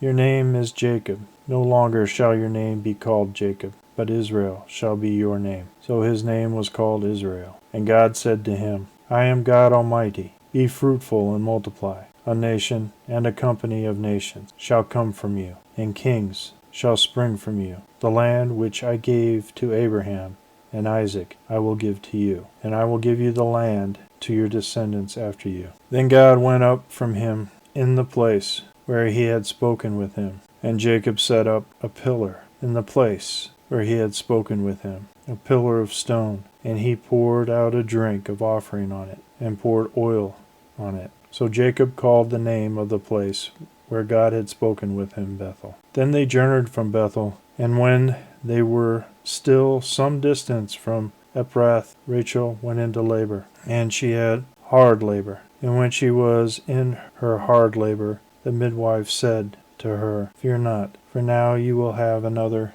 son. And her soul was departing, for she died. She called his name Benoni, but his father called his name Benjamin. So Rachel died, and she was buried on the way to Ephrath, that is, Bethlehem. And Jacob set up a pillar upon her grave. It is the pillar of Rachel's tomb, which is there to this day. Israel journeyed on and pitched his tent beyond the tower of Eder, while Israel dwelt in the land of Reuben, went and lay with Bilhah, his father's concubine, and Israel heard of it. Now the sons of Jacob were 12. The sons of Leah, Reuben, Jacob's firstborn, Simeon, Levi, Judah, Issachar, and Zebulun. The sons of Rachel, Joseph and Benjamin. The sons of Bilhah, Rachel's maid, Dan and Naphtali. The sons of Zilpah, Leah's maid, Gad and Asher. These were the sons of Jacob, who were born to him in Paddan Aram. And Jacob came to his father Isaac at Mamre, Kiriath Arba, that is Hebron, where Abram and Isaac had sojourned. Now the days of Isaac were 180 years, and Isaac breathed his last, and he died and was gathered to his people, old and full of days, and his sons Esau and Jacob buried him. These are the descendants of Esau, that is Edom. Esau took his wives from the Canaanites, Adah, the daughter of Elon the Hittite, Oholibamah, the daughter of Anah, the son of Zibeon the Hivite, and Basemath, Ishmael's daughter, the sister of Nebaioth. And Adah bore to Esau Eliphaz. Basemath bore Reuel, and Olihabamah bore Jalam, and Korab. And these are the sons of Esau who were born to him in the land of Canaan. Then Esau took his wives, his sons, his daughters, and all the members of his household, his cattle, all his beasts, all his property, which he had acquired in the land of Canaan. And he went into the land, away from his brother Jacob, for their possessions were too great for them to dwell together. The land of their sojournings could not support them because their cattle. So Esau dwelt in the hill country of Seir. Esau is Edom. These are the descendants of Esau, father of the Edomites, in the hill country of Seir. These are the names of Esau's son: Eliphaz, the son of Adah, the wife of Esau; Reuel, the son of Basemath, the wife of Esau. The sons of Eliphaz were Teman, Omar, Zepho, Gatam, and Kenaz. Timnah was a concubine of Eliphaz, Esau's son. She bore Amalek and Eliphaz. These are the sons of Adah, Esau's wife. These are the sons of Reuel, Nathah, Sarah, Shammah, Mizah. These are the sons of Basemath, Esau's wife. These are the sons of Obolamath, the daughter of Anah, the son of Zibeon, Esau's wife. She bore Esau, Jerush, Jalam, and Korah. These are the chiefs of the sons of Esau, the sons of Eliphaz, the firstborn of Esau, the chiefs of Teman, Omar, Zepho, Kenaz, Koran, Gatam, and Alamech. These are the chiefs of Eliphaz in the land of Edom. They are the sons of Adah. These are the sons of Reuel, Esau's son, the chiefs of Nahath, Zeron, Shammah, and Mizah. These are the chiefs of Reuel in the land of Edom. They are the sons of Basemah, Esau's wife. These are the sons of Olamah, Esau's wife, the chiefs of Jalam, and Korah. These are the chiefs born of Olamabahama, the daughter of Anah, Esau's wife. These are the sons of Esau, that is Edom, and these are their chiefs. These are the sons of Seir, the Horite, the inhabitants of the land: Lotan, Shobal, Zibeon, Anah, Dishon,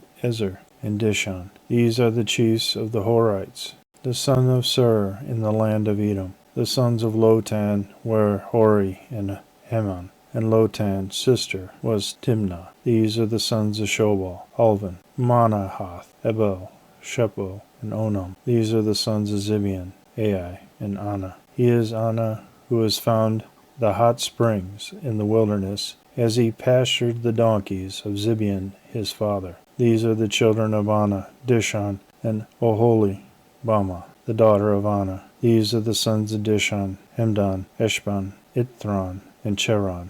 These are the sons of Ezer: Bilhan, Zavan, and Akan. These are the sons of Dishon: Uz and Aran. These are the chiefs of the Horites, the chiefs of Lotan, Shabal, Zibeon, Anan, Dishon, Ezer, and Dishon. These are the chiefs of the Horites, according to their clans. in the land of Sur. These are the kings who reigned in the land of Edom, before any king reigned over the Israelites. Bela the son of Bor reigned in Edom, the name of his city being Dinhaba. Bela died, and Jobab the son of Zerah and Bozrah reigned in his stead. Jobab died, and Husham of the land of the Tenemites reigned in his stead. Husham died, and Hadad the son of Bedad, who defeated Midian in the country of Moab, reigned in his stead, the name of his city being Avith. Hadad died, and Samlam and Masrekah reigned in his stead. Samlah died,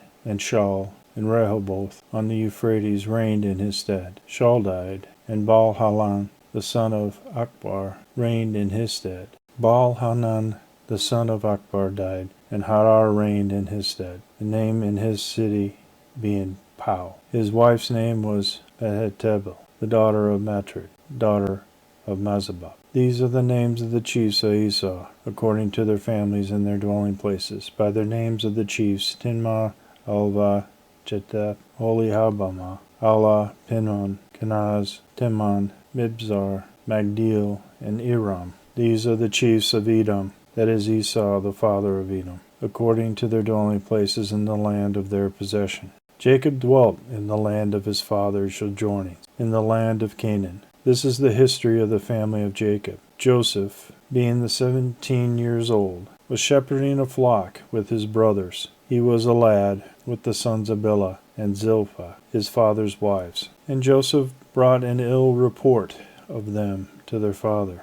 Now Israel loved Joseph more than any other of his children, because he was the son of his old age. And he made him a long robe with sleeves. But when his brothers saw that their father loved him more than all his brothers, they hated him, and could not speak peaceably to him. Now Joseph had a dream, and when he told it to his brothers, they only hated him the more. He said to them, "Hear this dream, which I have dreamed. Behold, we were binding sheaves in the field, and behold, my sheaf arose and stood upright, and behold, your sheaves gathered around and bowed down to my sheaf." His brothers said to him, "Are you indeed to reign over us? Or are you indeed to have dominion over us?" So they hated him yet the more for his dreams and for his words. Then he dreamed another dream, and told it to his brothers, and said, "Behold, I have dreamed another dream,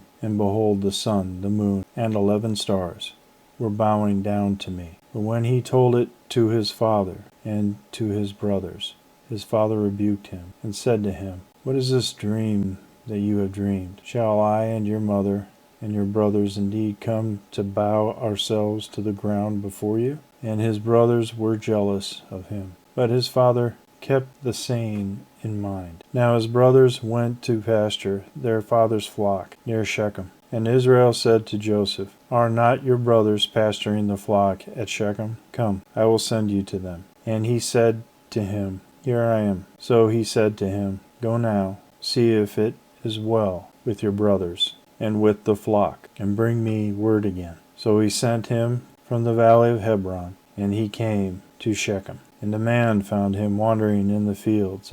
And the man asked him, "What are you seeking?" "I am seeking my brothers." He said, "Tell me, I beg you, where they are pasturing the flock." And the man said, "They have gone away, for I heard them say, 'Let us go to Dothan.'" So Joseph went after his brothers, and found them at Dothan. They saw him afar off, and before he came near them, they conspired against him to kill him. They said to one another, "Here comes this dreamer. Come now, let us kill him, and throw him into one of the pits. Then we shall say that a wild beast has devoured him, and we shall see what will become of his dreams." But when Reuben heard it, he delivered him out of their hands, saying, "Let us not take his life." And Reuben said to them, "Shed no blood. Cast him into this pit here in the wilderness, but lay no hand upon him, that he might rescue him out of their hand, to restore him to his father." So when Joseph came to his brothers, they stripped him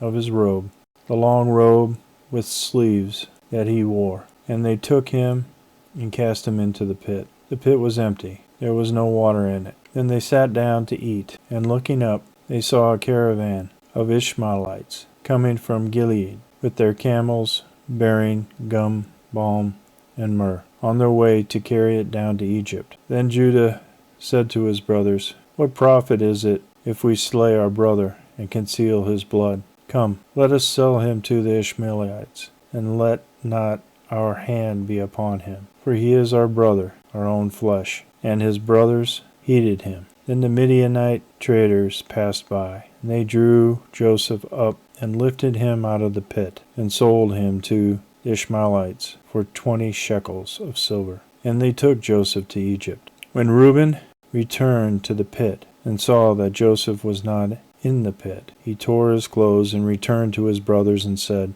The lad is gone, and I, where shall I go? Then they took Joseph's robe and killed a goat, and dipped the robe in the blood. And they sent the long robe with sleeves and brought it to their father, and said, This we have found. See now whether it is your son's robe or not. And he recognized it and said, It is my son's robe.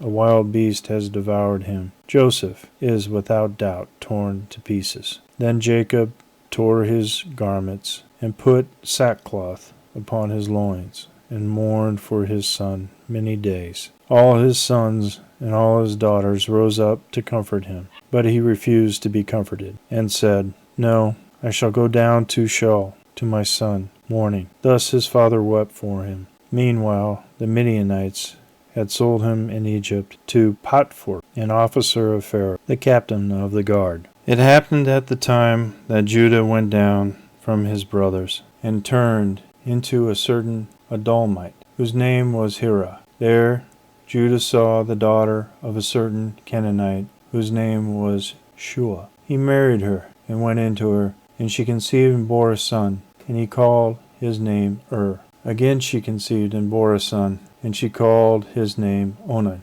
Yet again she bore a son, and she called his name Shelah. She was in Chezib when she bore him, and Judah took a wife for his firstborn, and her name was Tamar. But Judah's firstborn, was wicked in the sight of the Lord, and the Lord slew him. Then Judah said to Onan, Go into your brother's wife, and perform the duty of a brother-in-law to her, and raise up the offspring for your brother. But Onan knew that the offspring would not be his. So when he went into his brother's wife, he spilled the semen on the ground, lest he should give the offspring to his brother. And what he did was displeasing in the sight of the Lord, and he slew him also. Then Judah said to Tamar, his daughter-in-law, Remain a widow in your father's house, till Shelah my son grows up, for he feared that he would die, like his brothers. So Tamar went and dwelt in her father's house. In course of time,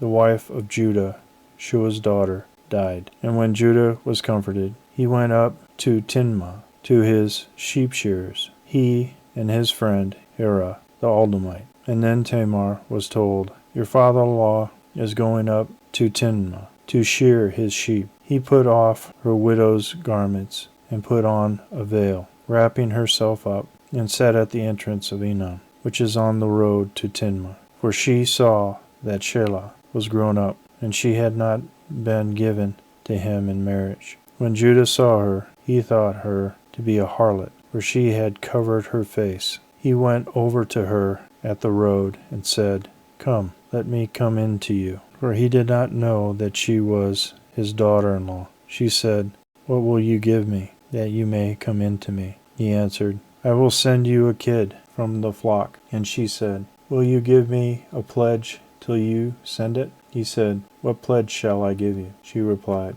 Your signet, and your cord, and your staff that is in your hand. So he gave them to her, and went into her, and she conceived by him. Then she arose and went away, and taking off her veil, she put on the garments of her widowhood. Then Judah sent the kid by his friend the Adullamite to receive the pledge from the woman's hand. He could not find her, and he asked the men of the place, Where is the harlot who was at Enon by the wayside?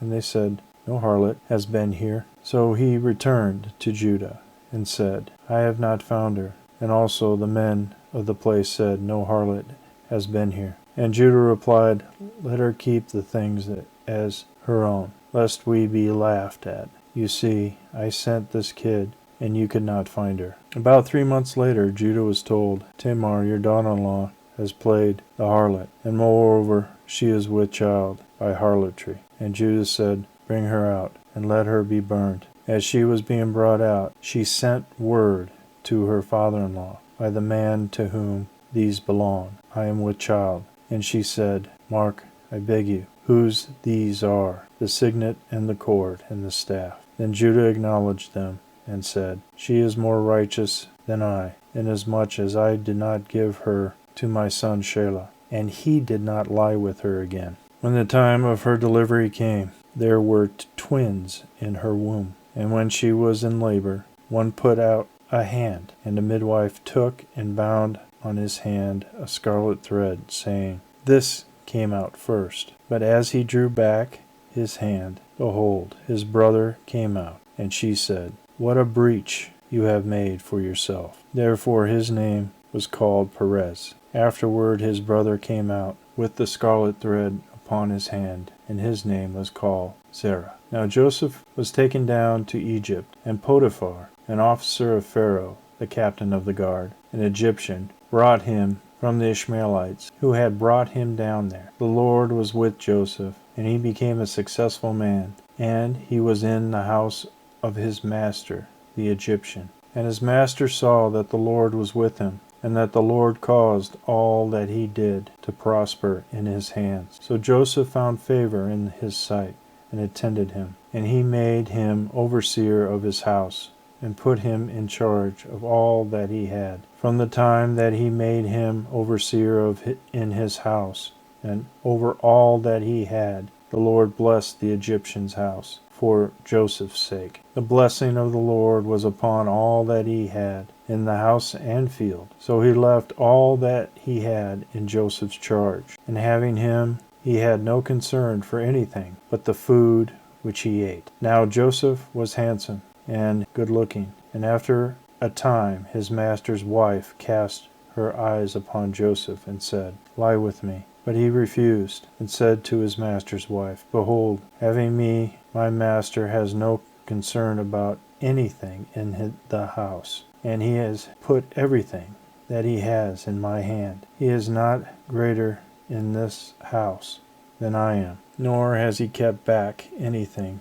from me except yourself, because you are his wife. How then can I do this great wickedness and sin against God? And although she spoke to Joseph day after day, he would not listen to her, to lie with her or to be with her. But one day he went into the house to do his work, and none of the men of the house was there in the house. She caught him by his garment, saying, Lie with me. But he left his garment in her hand, and fled, and got out of the house. And when she saw that he had left his garment in her hand, and had fled out of the house, she called to the men of the household, and said to them, See, he has brought among us a Hebrew to insult us. He came into me to lie with me, and I cried out with a loud voice. And when he heard that I had lifted up my voice and cried, he left his garment with me, and fled, and got out of the house. Then she laid up his garment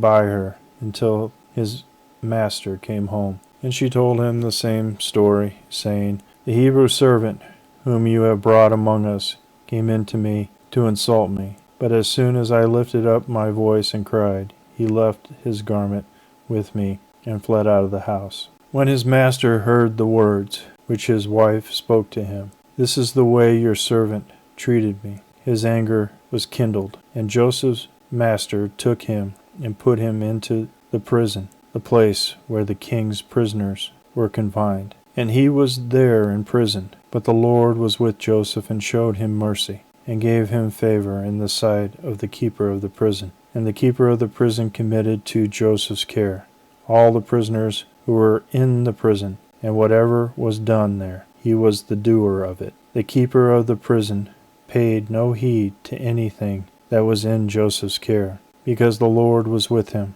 and whatever he did, the Lord made it prosper. Some time after this, the butler of the king of Egypt and his baker offended their lord the king of Egypt. And Pharaoh was angry with his 2 officers, the chief butler and the chief baker. And he put them in custody in the house of the captain of the guard, in the prison where Joseph was confined. The captain of the guard charged Joseph with them, and he waited on them. And they continued for some time in custody. And one night they both dreamed, the butler and the baker, of the king of Egypt, who were confined in the prison, each his own dream, and each dream with its own meaning. When Joseph came to them in the morning and saw them, they were troubled.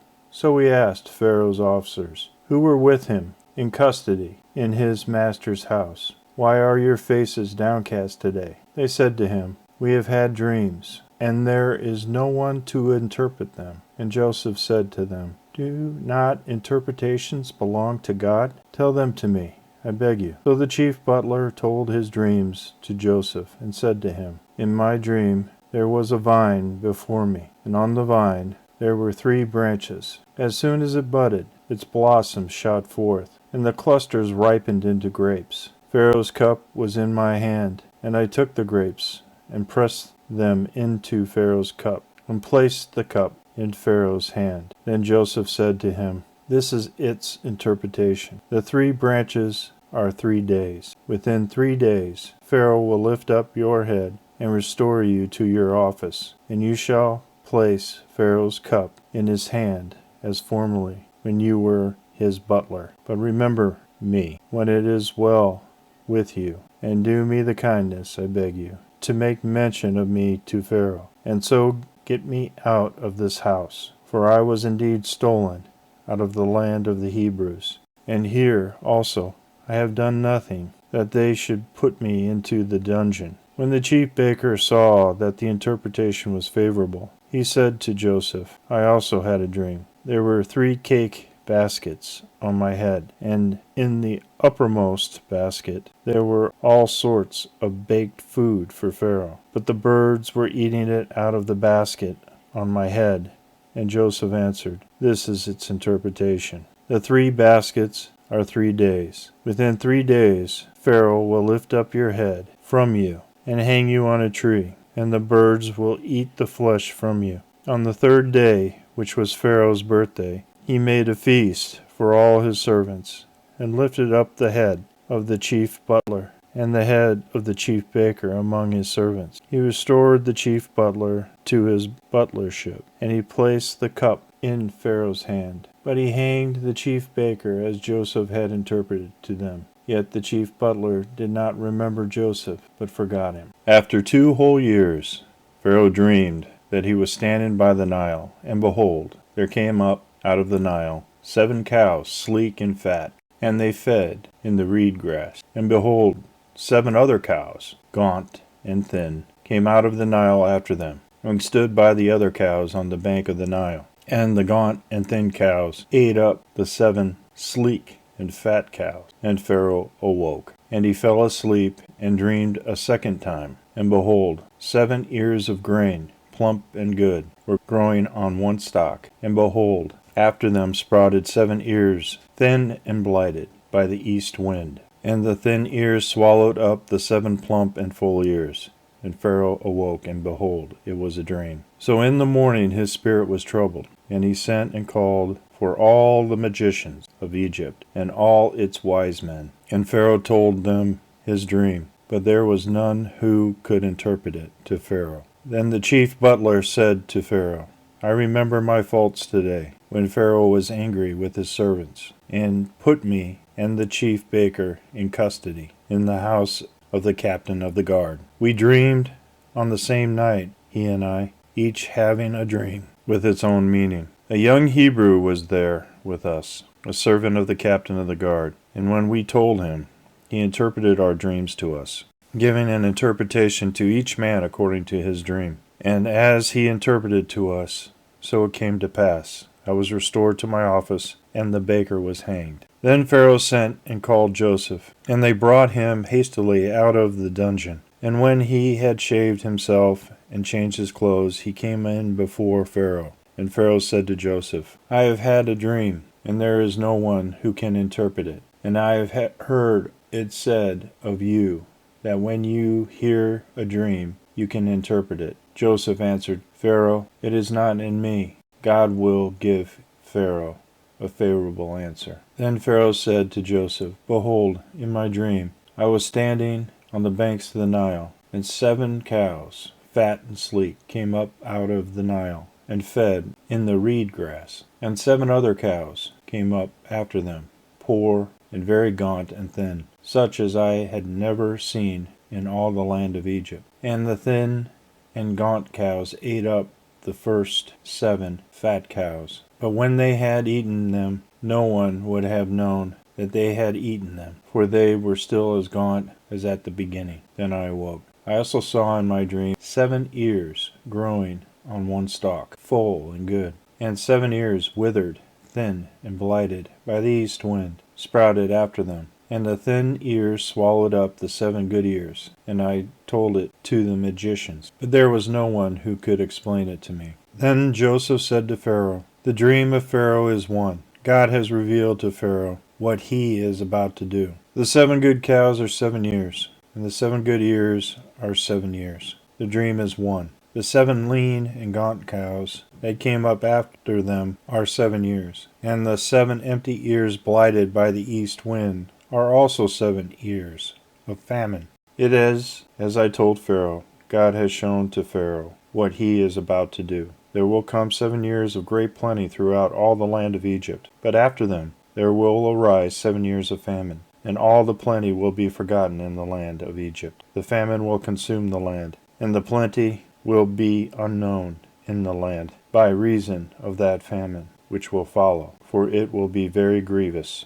And the doubling of Pharaoh's dream means that the thing is fixed by God, and God will shortly bring it to pass. Now therefore let Pharaoh select a man discreet and wise, and set him over the land of Egypt. Let Pharaoh proceed to appoint overseers over the land, and take the 5th part of the produce of the land of Egypt during the 7 plenteous years, and let them gather all the food of the good years that are coming, and lay up grain under the authority of Pharaoh for food in the cities, and let them keep it. The food shall be a reserve for the land against the 7 years of famine, which are to befall the land of Egypt, so that the land may not perish through the famine. This proposal seemed good to Pharaoh and to all his servants. And Pharaoh said to his servants, Can we find such a man as this, in whom is the Spirit of God? So Pharaoh said to Joseph, Since God has shown you all this, there is none so discreet and wise as you are. You shall be over my house, and all my people shall order themselves as you command. Only as regards the throne will I be greater than you. And Pharaoh said to Joseph, Behold, I have set you over all the land of Egypt. Then Pharaoh took his signet ring from his hand, and put it on Joseph's hand, and arrayed him in garments of fine linen, and put a gold chain about his neck. And he made him to ride in his 2nd chariot, and they cried before him, Bow the knee. Thus he set him over all the land of Egypt. Moreover, Pharaoh said to Joseph, I am Pharaoh, and without your consent no man shall lift up a hand or foot in all the land of Egypt. And Pharaoh called Joseph's name Zephanath-Paneah, and he gave him in marriage Asenath, the daughter of Potiphera, priest of On. So Joseph went out over the land of Egypt. Joseph was 30 years old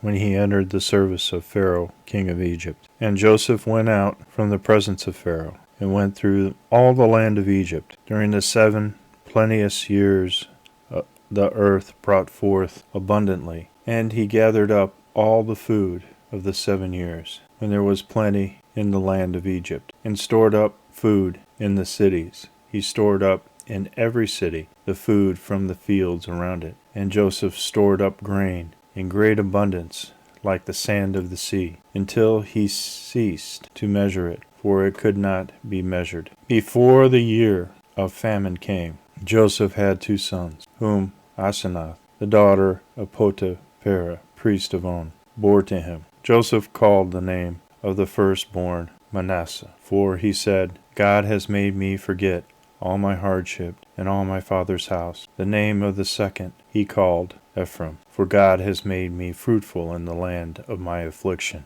The 7 years of plenty that prevailed in the land of Egypt came to an end, and the 7 years of famine began to come. As Joseph had said, there was famine in all the lands, but in all the land of Egypt there was bread. When all the land of Egypt was famished, the people cried to Pharaoh for bread. And Pharaoh said to all the Egyptians, Go to Joseph, what he says to you do. So when the famine had spread over all the land, Joseph opened all the storehouses and sold to the Egyptian, for the famine was severe in the land of Egypt. Moreover, all the earth came to Egypt to Joseph to buy grain, because the famine was severe over all the earth. When Jacob learned that there was grain in Egypt, he said to his sons, Why do you look at one another? And he said, Behold, I have heard that there is grain in Egypt. Go down and buy grain for us there, that we may live and not die. So 10 of Joseph's brothers went down to buy grain in Egypt. But Jacob did not send Benjamin, Joseph's brother, with his brothers, for he feared that harm might befall him. Thus the sons of Israel came to buy among the others who came, for the famine was in the land of Canaan. Now Joseph was governor over the land. He it was who sold to all the people of the land. And Joseph's brothers came and bowed themselves before him, with their faces to the ground. Joseph saw his brothers and knew them, but he treated them like strangers and spoke roughly to them. Where do you come from? He said. They said, From the land of Canaan, to buy food. Thus Joseph knew his brothers, but they did not know him. And Joseph remembered the dreams which he had dreamed of them. And he said to them, You are spies. You have come to see the weakness of the land. They said to him, No, my lord, but to buy food have your servants come. We are all sons of one man. We are honest men. Your servants are not spies. He said to them, No, it is the weakness of the land that you have come to see. And they said, We, your servants, are 12 brothers, the sons of one man in the land of Canaan. And behold, the youngest is this day with our father, and one is no more. But Joseph said to them, It is as I said to you, you are spies. By this you shall be tested. By the life of Pharaoh, you shall not go from this place unless your youngest brother comes here. Send one of you, and let him bring your brother, while you remain in prison, that your words may be tested, whether there is truth in you, or else, by the life of Pharaoh, surely you are spies. And he put them all together in prison for 3 days. On the 3rd day Joseph said to them, Do this, and you will live, for I fear God. If you are honest men, let one of your brothers remain confined in your prison, and let the rest go. And carry grain for the famine of your households, and bring your youngest brother to me. So your words will be verified, and you shall not die. And they did so. Then they said to one another, In truth, we are guilty concerning our brother, in that we saw the distress of his soul, when he begged us, and we would not listen. Therefore is this distress come upon us. And Reuben answered them, Did I not tell you not to sin against the lad? But you would not listen.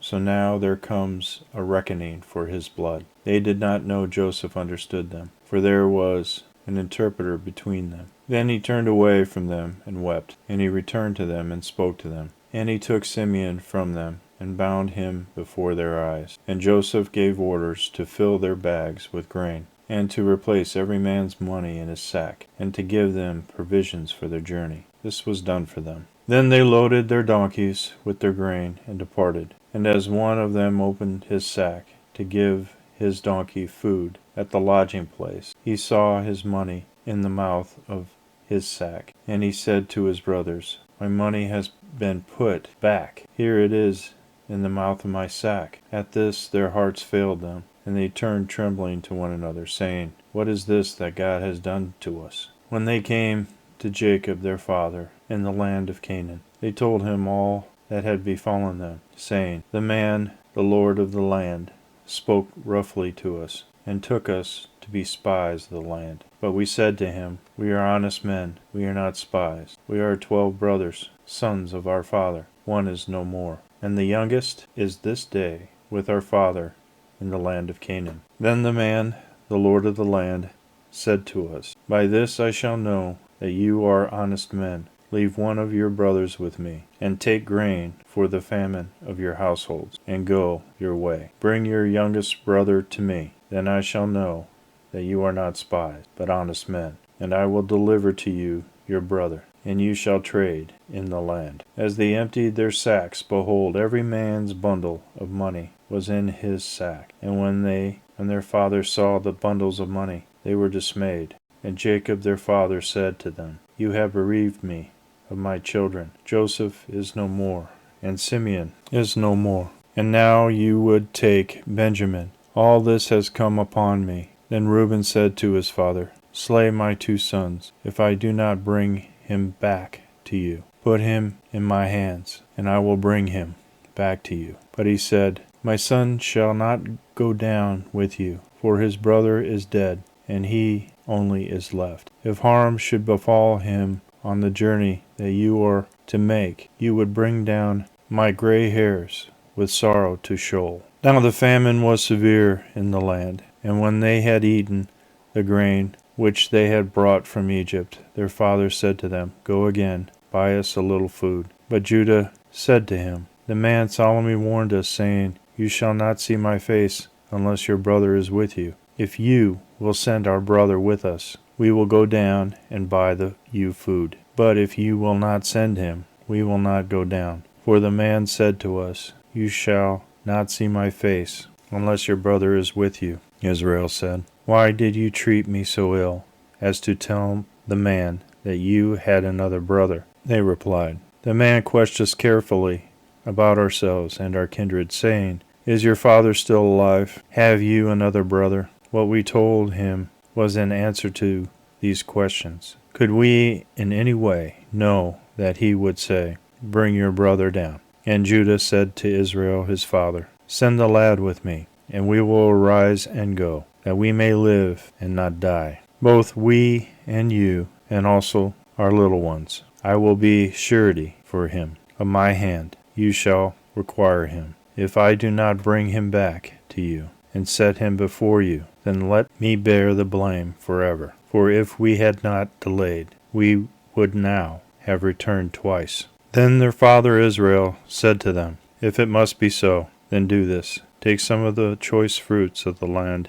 in your bags, and carry down to the man a present, a little balm, and a little honey, gum, myrrh, pistachio nuts, and almonds. Take double the money with you. Carry back with you the money that was returned in the mouth of your sacks. Perhaps it was an oversight. Take also your brother, and arise. Go again to the man. May God Almighty grant you mercy before the man, that he may send back your other brother and Benjamin. If I am bereaved of my children, I am bereaved. So the men took the present, and they took double the money with them and Benjamin. And they arose and went down to Egypt, and stood before Joseph. When Joseph saw Benjamin with them, he said to the steward of his house, Bring the men into the house, and slaughter an animal, and make ready, for the men are to dine with me at noon. The man did as Joseph bade him, and brought the men to Joseph's house.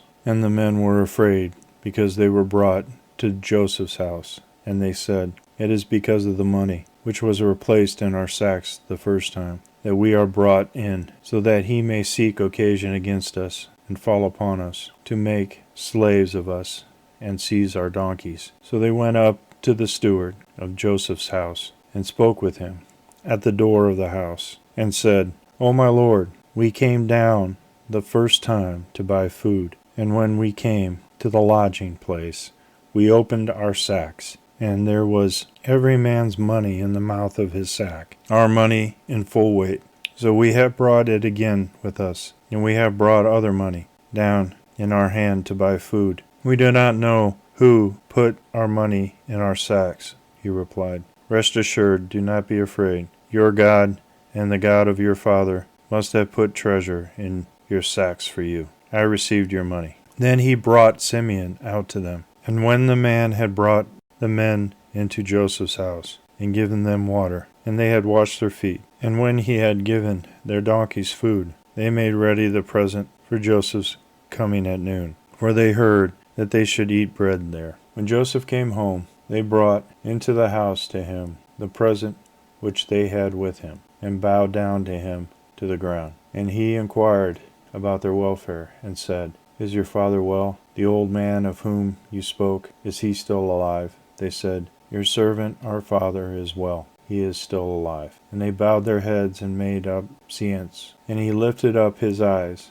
and saw his brother Benjamin, his mother's son, and said, Is this your youngest brother, of whom you spoke to me? God be gracious to you, my son. Then Joseph made haste, for his heart yearned for his brother, and he sought a place to weep. And he entered his chamber and wept there. Then he washed his face, and came out, and controlling himself, he said, Let food be served. They served him by himself, and them by themselves, and the Egyptians who ate with them by themselves, because the Egyptians might not eat bread with the Hebrews, for that is an abomination to the Egyptians. And they sat before him, the firstborn according to his birthright, and the youngest according to his youth. And the men looked at one another in amazement. Portions were taken to them from Joseph's table, but Benjamin's portion was 5 times as much as any of the others. So they drank and were merry with him. Then he commanded the steward of the house, Fill the man's sacks with food, as much as they can carry, and put each man's money in the mouth of his sack, and put my cup, the silver cup, in the mouth of the sack of the youngest, with his money for the grain. And he did as Joseph told him. As soon as the morning was light, the men were sent away with their donkeys. When they had gone but a short distance from the city, Joseph said to his steward, Up, follow after the men, and when you overtake them, say to them, Why have you returned evil for good? Why have you stolen my silver cup? Not from this that my Lord drinks, and by this that he divines. You have done wrong in so doing. When he overtook them, he spoke to them these words. They said to him, Why does my Lord speak such words as these? Far be it from your servants that they should do such a thing. Behold, the money which we found in the mouth of our sacks we brought back to you from the land of Canaan. How then should we steal silver or gold from your Lord's house? With whomever of your servants it be found, let him die, and we also will be my Lord's slaves. He said, Let it be as you say. He with whom it is found shall be my slave, and the rest of you shall be blameless. Then every man quickly lowered his sack to the ground, and every man opened his sack. And he searched, beginning with the eldest and ending with the youngest, and the cup was found in Benjamin's sack. Then they tore their clothes, and every man loaded up his donkey, and they returned to the city. When Judah and his brothers came to Joseph's house, he was still there, and they fell before him to the ground. Joseph said to them, What deed is this that you have done? Do you not know that such a man as I can indeed divine? And Judah said, What shall we say to my Lord? What shall we speak? Or how can we clear ourselves? God has found out the guilt of your servants. Behold, we are my Lord's slaves, both we and he also, in whose hand the cup has been found. But he said, Far be it from me that I should do so. Only the man in whose hand the cup was found shall be my slave.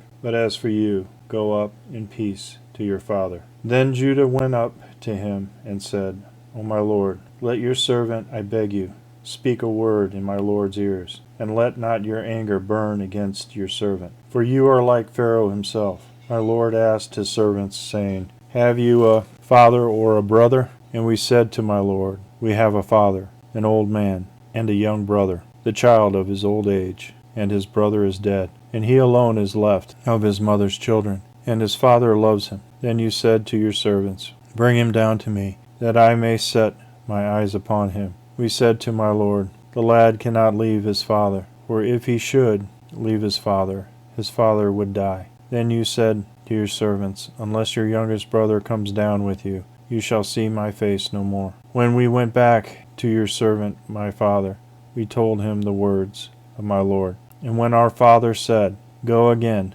buy us a little food, we said, We cannot go down. If our youngest brother goes with us, then we will go down. for we cannot see the man's face unless our youngest brother is with us. Then your servant my father said to us, You know that my wife bore me 2 sons. One left me, and I said, Surely he has been torn to pieces, and I have never seen him since. If you take this one also from me, and harm befalls him, you will bring down my gray hairs in sorrow to Sheol. Now therefore, when I come to your servant, my father, and the lad is not with us then, all his life is bound up in the lad's life. When he sees that the lad is not with us, he will die, and your servants will bring down the gray hairs of your servant, our father, with sorrow to Sheol. For your servant became surety for the lad to my father, saying, If I do not bring him back to you, then I shall bear the blame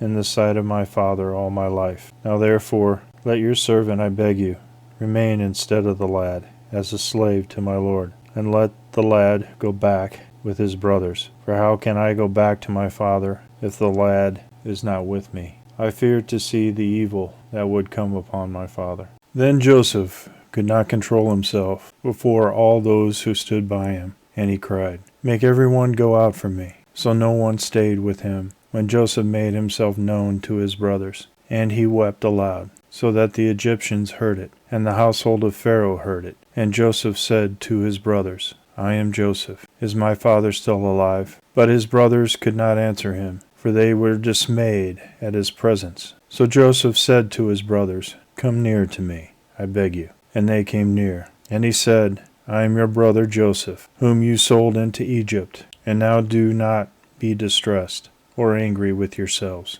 because you sold me here. For God sent me before you to preserve life. For the famine has been in the land these 2 years, and there are yet 5 years in which there will be neither plowing nor harvest. And God sent me before you to preserve for you the remnant on earth, and to keep alive for you many survivors. So it was not you who sent me here, but God. And he has made me a father to Pharaoh, and lord of all his house, and ruler over all the land of Egypt. Make haste, and go up to my father, and say to him, Thus says your son Joseph, God has made me lord of all Egypt. Come down to me, do not tarry. You shall dwell in the land of Goshen, and you shall be near me, you and your children, and your children's children, and your flocks, your herds, and all that you have. And there I will provide for you, for there are yet 5 years of famine to come,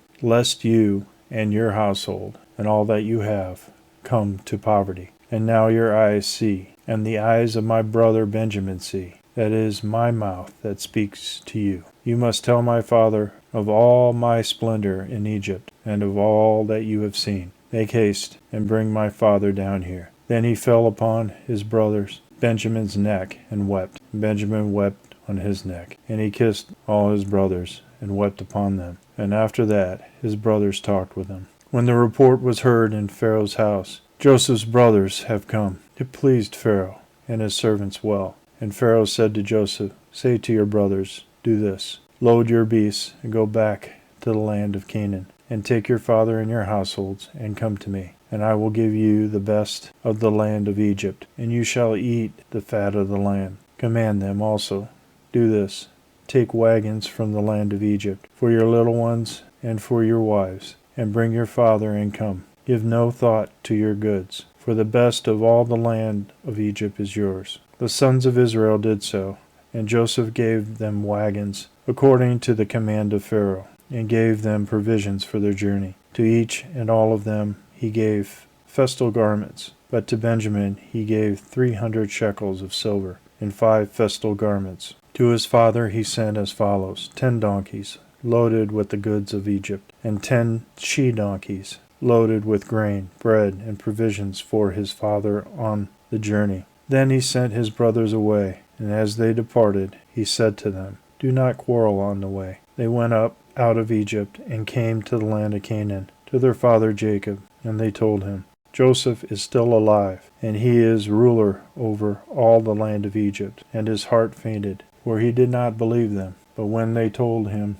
all the words of Joseph, which he had said to them, and when he saw the wagons which Joseph had sent to carry him, The spirit of the father Jacob revived, and Israel said, "It is enough. Joseph my son is still alive. I will go and see him before I die." So Israel took his journey with all that he had, and came to Beersheba, and offered sacrifices to the God of his father Isaac. And God spoke to Israel in visions of the night, and said, "Jacob, Jacob."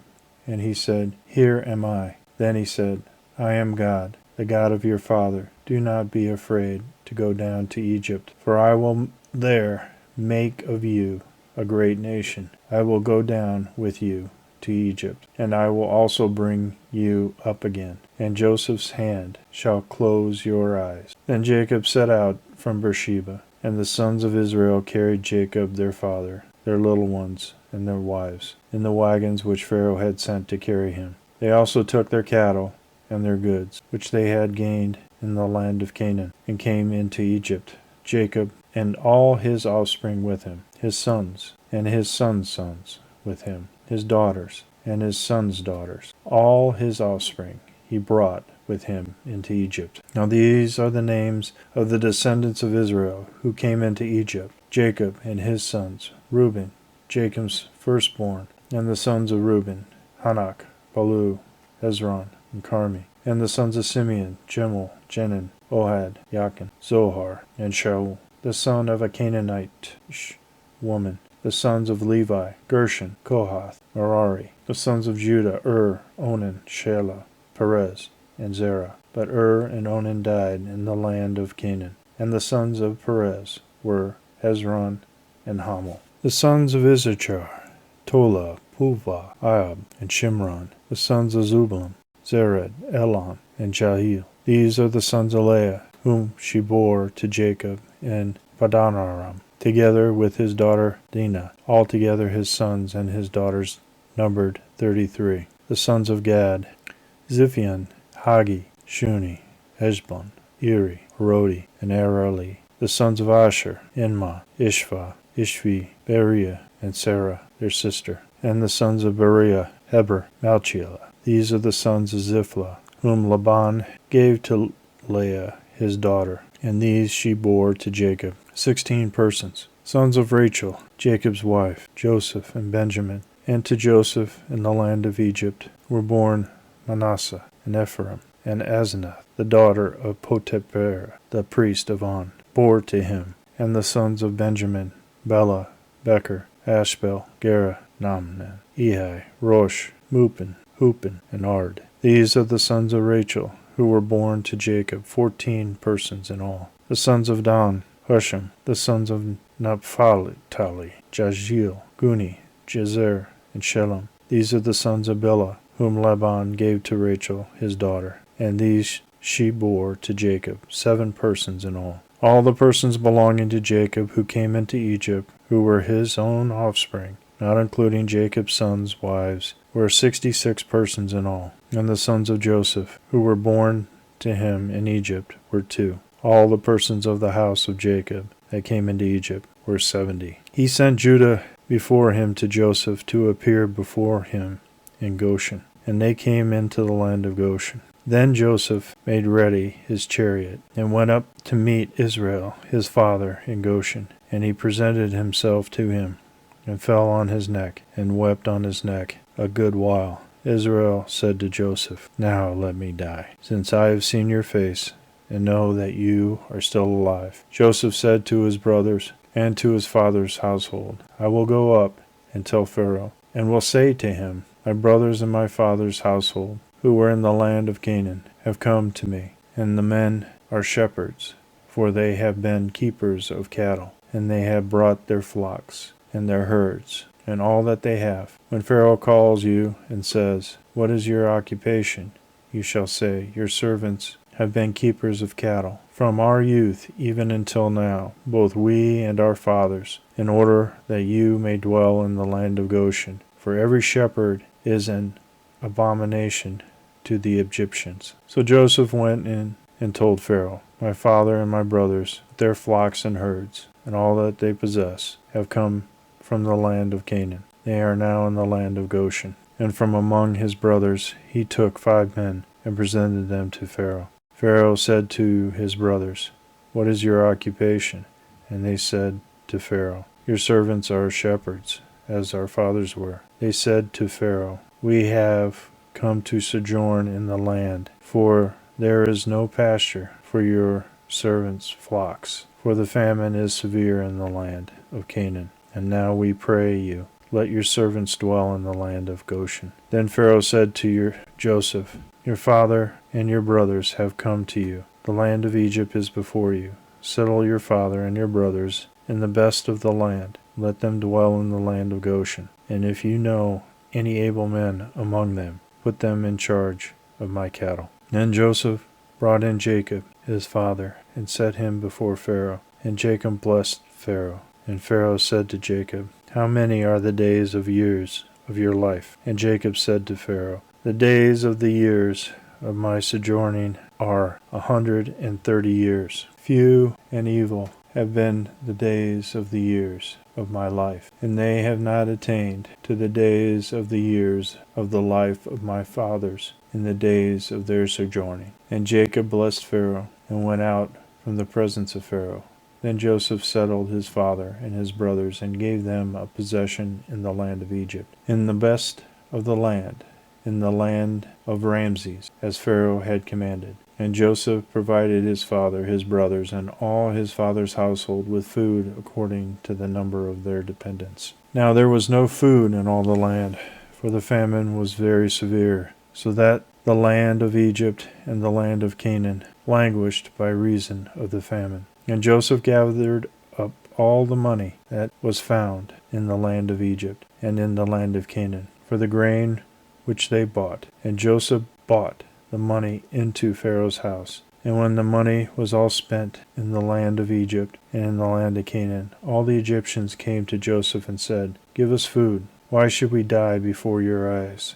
For our money is gone." And Joseph answered, "Give your cattle, and I will give you food in exchange for your cattle, if your money is gone." So they brought their cattle to Joseph, and Joseph gave them food in exchange for the horses, the flocks, the herds, and the donkeys, and he supplied them with food in exchange for all their cattle that year. And when that year was ended, they came to him the following year, and said to him, "We will not hide from my lord that our money is all spent, and the herds of the cattle are my lord's. There is nothing left in the sight of my lord but our bodies and our lands. Why should we die before your eyes, both we and our land? Buy us and our land for food, and we with our land will be slaves to Pharaoh, and give us seed that we may live and not die, and let the land may not be desolate." So Joseph bought all the land of Egypt for Pharaoh, for all the Egyptians sold their fields,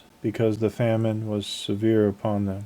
The land became Pharaoh's. And as for the people, he made slaves of them, from one end of Egypt to the other. Only the land of the priests he did not buy, for the priests had fixed allowance from Pharaoh, and lived on the allowance which Pharaoh gave them. Therefore they did not sell their land. And Joseph said to the people, "Behold, I have this day bought you and your land for Pharaoh. Now here is seed for you, and you shall sow the land. And at the harvest you shall give a fifth to Pharaoh, and 4/5 shall be your own, as seed for the field, and as food for yourselves and your households, and as food for your little ones." And they said, "You have saved our lives. May it please my lord, we will be slaves to Pharaoh." So Joseph made it a statute concerning the land of Egypt, and it stands to this day, that Pharaoh should have the fifth, and the land of the priest alone did not become Pharaoh's. Thus Israel dwelt in the land of Egypt, in the land of Goshen, and they gained possessions in it, and were fruitful, and multiplied exceedingly. And Jacob lived in the land of Egypt 17 years. So the days of Jacob, the years of his life, were 147 years. And when the time drew near that Israel must die, he called his son Joseph, and said to him, "If now I have found favor in your sight, put your hand under my thigh, and promise to deal loyally and truly with me. Do not bury me in Egypt, but let me lie with my fathers. Carry me out of Egypt, and bury me in their burying place, He answered, I will do as you have said. And he said, Swear to me. And he swore to him. Then Israel bowed himself upon the head of his bed. After this Joseph was told, Behold, your father is ill. So he took with him his 2 sons, Manasseh and Ephraim. And it was told to Jacob, Your son Joseph has come to you. Then Israel summoned his strength and sat up in bed. And Jacob said to Joseph, God Almighty appeared to me at Luz in the land of Canaan, and blessed me, and said to me, Behold, I will make you fruitful and multiply you, and I will make of you a company of peoples, and will give this land to your descendants after you for an everlasting possession. And now your 2 sons, who were born to you in the land of Egypt, before I came to you in Egypt, are mine. Ephraim and Manasseh shall be mine, as Reuben and Simeon are, and the offspring born to you after them shall be yours. They shall be called by their name of their brothers in their inheritance. For when I came from Paddan, Rachel to my sorrow died in the land of Canaan. On the way, when there was still some distance to go to Ephrath, and I buried her there on the way to Ephrath, that is Bethlehem. When Israel saw Joseph's sons, he said, Who are these?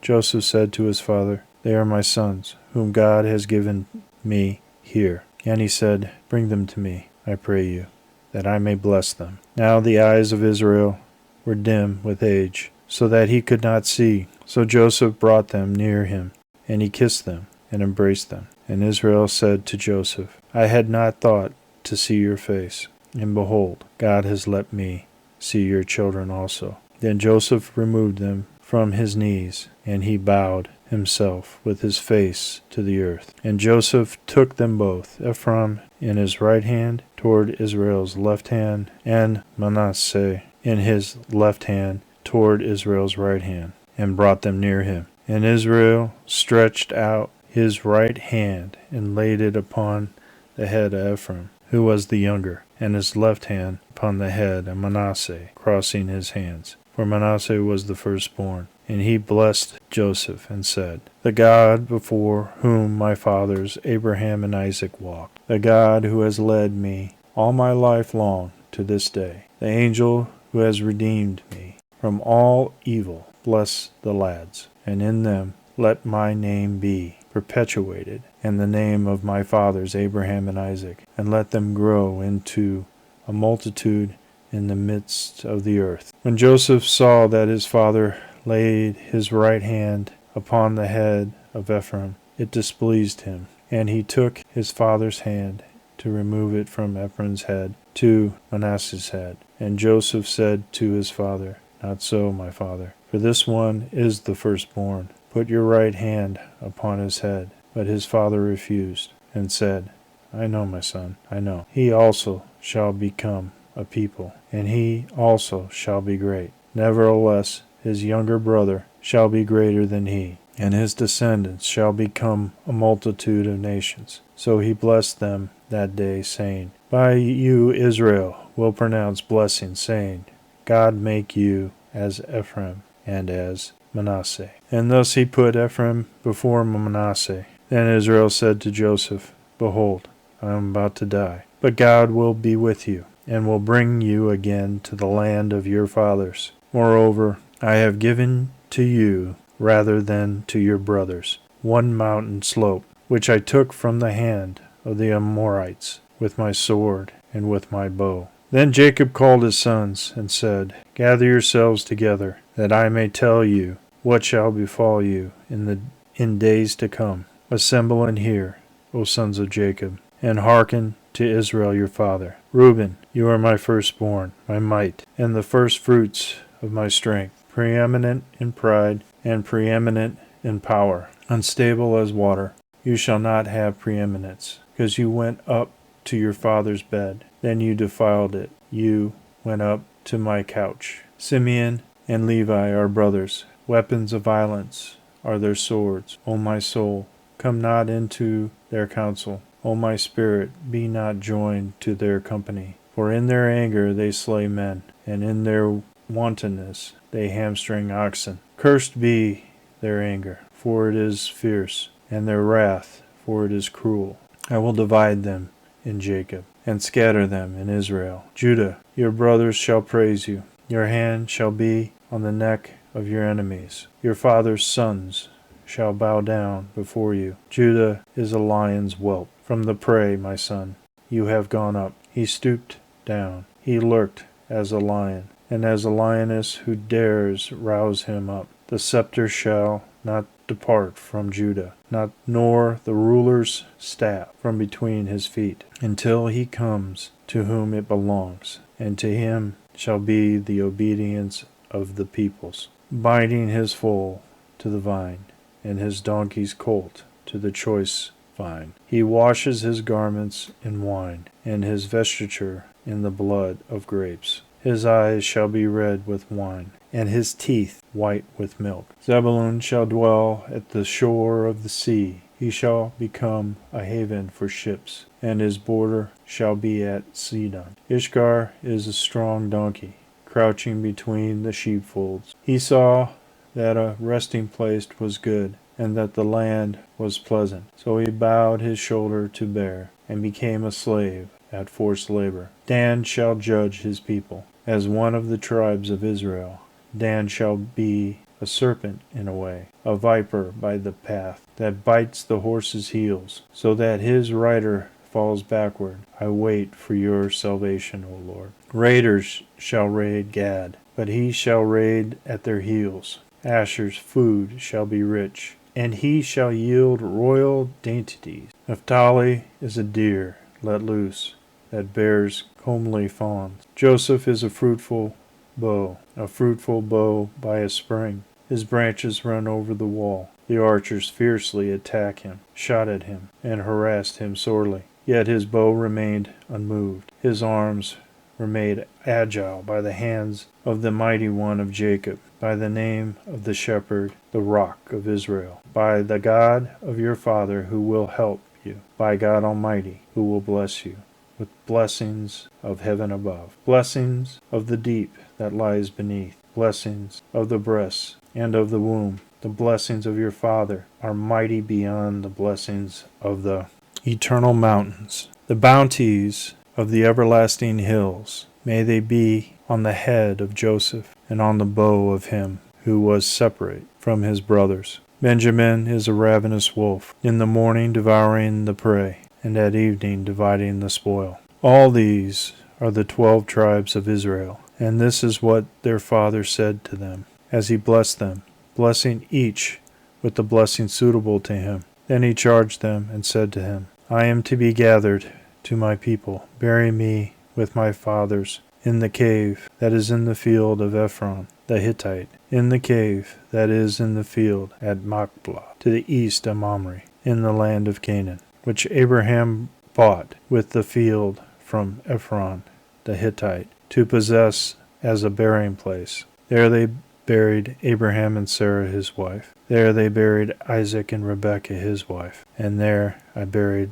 Leah. The field and the cave that is in it were purchased from the Hittites. When Jacob finished charging his sons, he drew up his feet into the bed and breathed his last, and was gathered to his people. Then Joseph fell on his father's face and wept over him and kissed him. And Joseph commanded his servants, the physicians, to embalm his father. So the physicians embalmed Israel. 40 days were required for it, for so many are required for embalming. And the Egyptians wept for him 70 days. And when the days of weeping for him were past, Joseph spoke to the household of Pharaoh, saying, If now I have found favor in your eyes, speak, I beg you, in the ears of Pharaoh, saying, My father made me swear, saying, I am about to die in my tomb, which I have hewed out for myself in the land of Canaan. There shall you bury me. Now therefore let me go up, I beg you,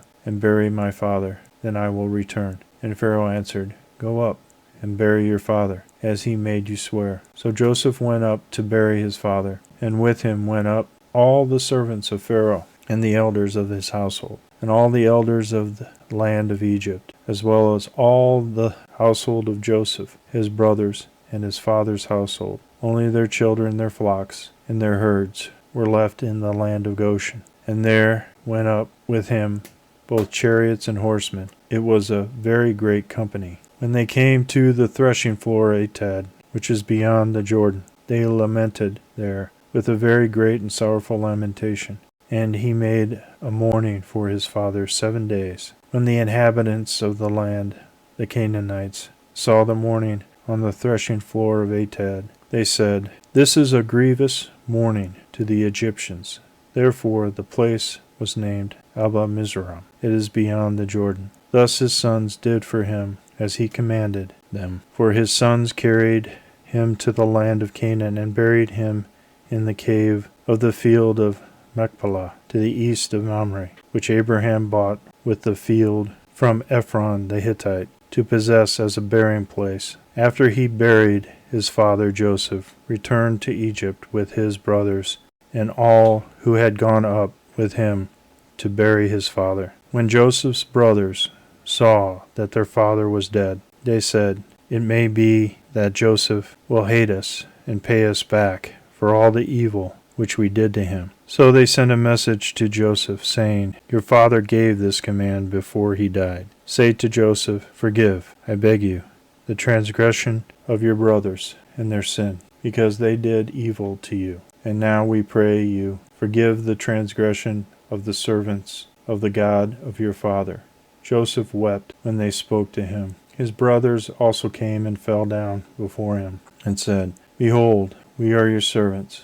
But Joseph said to them, "Fear not, for I am in the place of God. As for you, you meant evil against me, but God meant it for good, to bring about that many people should be kept alive, as they are today. So do not fear. I will provide for you and your little ones." Thus he assured them and comforted them. So Joseph dwelt in Egypt, he and his father's house. And Joseph lived 110 years. And Joseph saw Ephraim's children of the third generation. The children also of Machir, the son of Manasseh, were born upon Joseph's knees. And Joseph said to his brothers, "I am about to die, but God will visit you, and bring you up out of this land, to the land which he swore to Abraham, to Isaac, and to Jacob." Then Joseph took an oath of the sons of Israel, saying, "God will visit you, and you shall carry up my bones from here." So Joseph died, being 110 years old, and they embalmed him, and he was put in a coffin in Egypt.